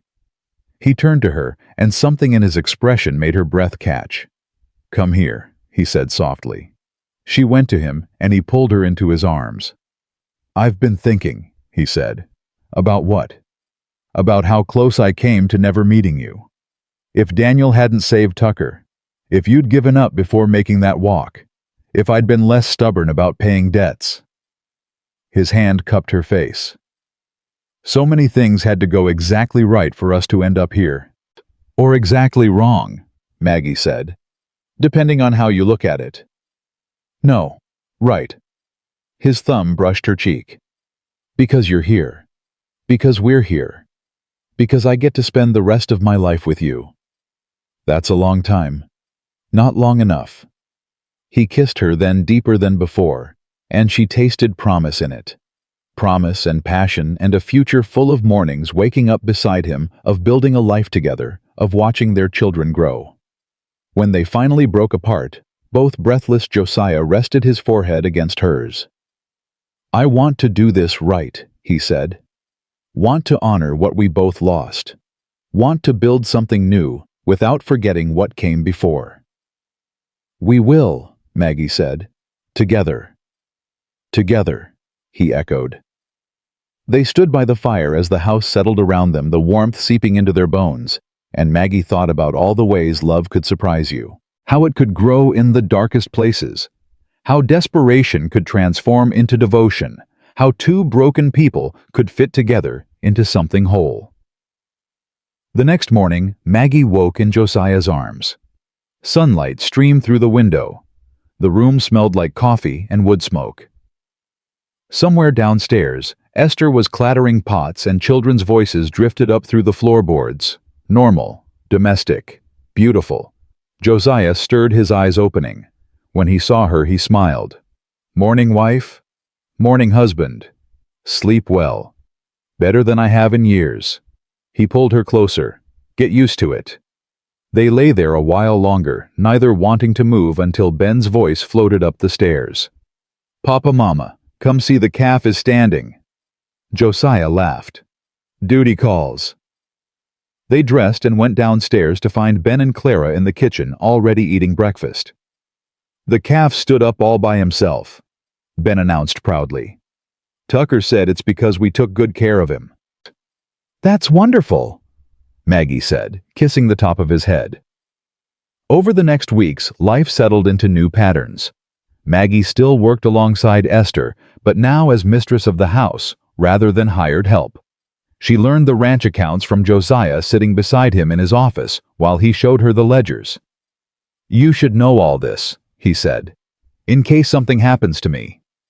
"Nothing's going to happen to you." "You can't know that. Range work is dangerous. I want you to be able to run this place if you need to." So she learned. The investments, the livestock numbers, the contracts with buyers in Chicago. Her head for figures surprised him. "You're good at this," he said. "I kept books for Daniel. It's not so different, just bigger numbers." Clara took to ranch life like she was born to it, helping with the accounts, learning to ride, asking questions about breeding stock and water rights. Ben spent his days with Tucker, learning to rope and brand and read the weather. They grew stronger, healthier, their laughter filling the house. And Maggie bloomed. She'd been so focused on survival for so long, she'd forgotten what it meant to simply live. To wake without dread, to eat without rationing, to plan for the future instead of just enduring the present. One evening, a month after the wedding, she stood in the garden watching the sunset paint the mountains gold and red. Josiah came up behind her, wrapped his arms around her waist. "What are you thinking about?" he asked. "About how scared I was. Walking through that blizzard to ask for your help.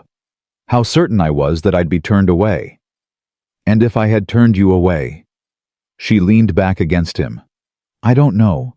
I try not to think about it." "I almost did," he said quietly. She turned in his arms. "What?" When Tucker first brought you to me, I almost said no. Almost told him to give you food and send you on your way." His jaw tightened. "I didn't want the complication. Didn't want to let anyone close enough to hurt me again." "What changed your mind?" "Your eyes. The way you looked at me when you asked me to take your children. Like you were offering me your heart on a blade." He touched her face. "I saw myself in you. Saw what grief does, how it hollows you out. And I thought if I turn her away, I'm no better than the death that took Sarah. Just another force that destroys instead of saves." Maggie's throat ached. "I'm glad you didn't turn me away." "So am I." They stood there as the light faded, holding each other, while around them the ranch hummed with life. Spring turned to summer. The calves grew strong. The grass turned green. Clara turned 10, and they celebrated with cake and gifts and laughter. Ben learned to ride without help, and Josiah's pride was so obvious it made Maggie's heart swell. They were a family. Not perfect, not without scars, but real and whole and theirs. One night in July, Maggie stood in the bedroom she now shared with Josiah, looking at herself in the mirror. Her body had changed, filled out with regular meals, softened with happiness, and now changed in another way. She pressed her hand to her stomach, feeling the slight swell there. She'd suspected for weeks, been certain for days. Tonight she'd tell him. Josiah came in tired from a long day moving cattle. He started to shrug off his shirt, then stopped, seeing her expression. "What's wrong?" "Nothing's wrong." "Then why do you look scared?" She took a breath. "Because I don't know how you'll feel about this." He crossed to her concern written on his face. "About what?" "I'm pregnant." The words hung in the air. Josiah went utterly still. His eyes dropped to her stomach, then back to her face. "You're sure?" "Yes." For a long moment, he didn't react, didn't speak. Fear spiked through her. "Say something." "Sarah died in childbirth," he said, voice hollow. "The baby too. I held them both while they—" He stopped, turned away. "I can't do that again, Maggie. I can't watch you die." She went to him, gripped his arms. "I'm not Sarah, and this isn't the same. You don't know that. Women die in childbirth all the time. Strong women, healthy women. And many don't. Many live and have healthy babies and build families." She forced him to look at her. "I'm scared too. But I'm also happy. And hopeful. Because this baby is ours. Yours and mine. A symbol of everything we've built together." His jaw worked. "What if something goes wrong? Then we'll face it together, the same way we've faced everything else." "I don't know if I'm strong enough." "You are. We are." She placed his hand on her stomach. "This is our future, Josiah. Our baby. Are you going to let fear steal that from us?" He closed his eyes, his hand pressing gently against her belly. "I'm terrified," he whispered. "Me too, but I'm more excited than terrified." She covered his hand with hers. "We're going to be all right, all of us." Finally, slowly, he pulled her into his arms. "A baby," he said, wonder creeping into his voice. "Our baby. Clara and Ben, how will they feel?" "They'll be thrilled. Ben's been asking for a little brother." Josiah laughed, the sound shaky but real. "When?" "February, I think." He held her tighter. "February. Middle of winter. We'll manage." "Yeah." His voice steadied. "Yeah, we will." They told the children the next morning. Ben whooped and immediately started making plans. "I'll teach him to ride and rope and—" "It might be a girl," Clara pointed out. "Then I'll teach her to ride and rope." Clara's smile was quieter, but just as real. "A baby. That's good, Mama." "You're sure?" Maggie asked. "You're all right with this?" "Yeah. It means we're really a family now. Not just pieces put together, but something whole." Esther cried when they told her, which shocked everyone because Esther never cried. "About time," she said, wiping her eyes. "This house needs a baby in it again." The months passed in a blur of preparations. Josiah became impossibly protective, hovering whenever Maggie lifted anything heavier than a spoon. She alternated between being touched and annoyed. "I'm pregnant, not made of glass." "I know. You're worried, I know." She took his hand. "But you have to trust me. Trust this." He tried. Some days were easier than others. In October, Victor Slate's ranch went under. Rumors said he'd over-leveraged, made bad deals, gambled on cattle prices, and lost. Whatever the reason, he was forced to sell. Josiah bought the land. "Why?" Maggie asked. "Because it borders ours, because it makes sense, and because—" He hesitated. "Because I want our children to inherit something solid, something that can't be taken away by drought or bad luck or vindictive neighbors. Our children. Plural now." Maggie kissed him. "You're going to be a wonderful father." "I already am," he said, thinking of Clara and Ben. "But this is different." "I know." Winter came hard and early. Snow buried the ranch in December. The cattle huddled in the new barns. The horses grew shaggy coats, and Maggie grew rounder, slower, more uncomfortable. Clara helped her with everything. Ben fetched and carried. Josiah barely let her out of his sight. "You're driving me crazy," she told him one night in January. "I don't care. I'm not taking chances." "Josiah." "No." He pulled her close as her belly would allow. "I lost Sarah because I wasn't there. I was out on the range and she went into labor early, and by the time I got back—" His voice cracked. "I won't make that mistake again." "You didn't make a mistake. You couldn't have known." "Doesn't matter. I wasn't there. This time, I will be." So he stayed close, and Maggie learned to accept it, learned to see it for what it was. Love showing up as fear, because loss had taught him that happiness was fragile. On February 12th, just after midnight, Maggie's water broke. Josiah sent Tucker flying to town for the doctor while he helped Maggie to bed, his hands shaking. "It's all right," she said, gripping his hand through a contraction. "This is normal." "Nothing about this feels normal." Esther appeared with hot water and clean cloths, her face calm and competent. The labor was long, painful. Maggie lost track of time, lost track of everything except the waves of pain and Josiah's hand in hers and his voice in her ear. "You're doing so good. So good, Maggie. Just breathe." "I am breathing." I know, you're incredible. So strong." Hours blurred together. The doctor arrived, examined her, said everything was progressing normally. Dawn broke. The pain intensified until Maggie thought she'd break from it. Then the doctor said, "One more push." She pushed, screaming, and suddenly, a baby's cry filled the room. "It's a girl," the doctor announced. Maggie collapsed back, gasping. Josiah's face was wet with tears. "A girl. We have a daughter." The doctor cleaned the baby, wrapped her in a blanket, placed her in Maggie's arms. She was tiny. Perfect. Dark hair, red face, lungs like a cattle auctioneer. "Hello, sweetheart," Maggie whispered. Josiah knelt beside the bed, touching the baby's hand with one finger. His daughter's tiny fist wrapped around it.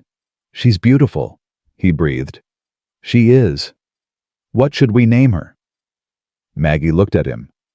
"Sarah, if that's all right with you." Josiah's face crumpled. "You'd do that? She's part of our story, part of what brought us together. I want to honor that." He kissed Maggie's forehead, then the baby's. "Sarah Hope McCallister. Hope. Because that's what you gave me, what she represents." Clara and Ben were allowed in, both wide-eyed and awed. "She's so small," Ben whispered. "You were this small once," Maggie said. Clara touched the baby's hand gently. "Hi, Sarah. I'm your big sister." The baby's eyes opened, unfocused but searching. and Maggie looked around at her family, Josiah beside her, his hand on her shoulder. Clara and Ben crowded close, Esther beaming in the doorway. This new life cradled in her arms and felt a completeness she'd never imagined possible. She'd walked through a blizzard to beg for help, had been ready to give up everything to save her children, had lost one love and found another, had learned that endings could become beginnings if you were brave enough to keep walking. "Thank you," she said to Josiah. "For what?" "For seeing me when I was invisible, for taking us in when we had nothing, for loving me even when I was too scared to love you back." He kissed her softly. "Thank you for walking through that blizzard, for being stubborn enough to survive, for giving me a reason to live instead of just exist." Outside, the February wind howled across the Montana plains, but inside Thunder Creek Ranch, warmth filled every corner.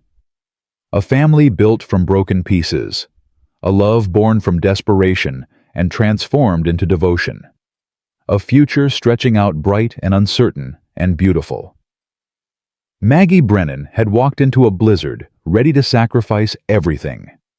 Maggie McCallister held her daughter and understood that sometimes the bravest thing you can do is not give up, but reach for hope, even when hope seems impossible.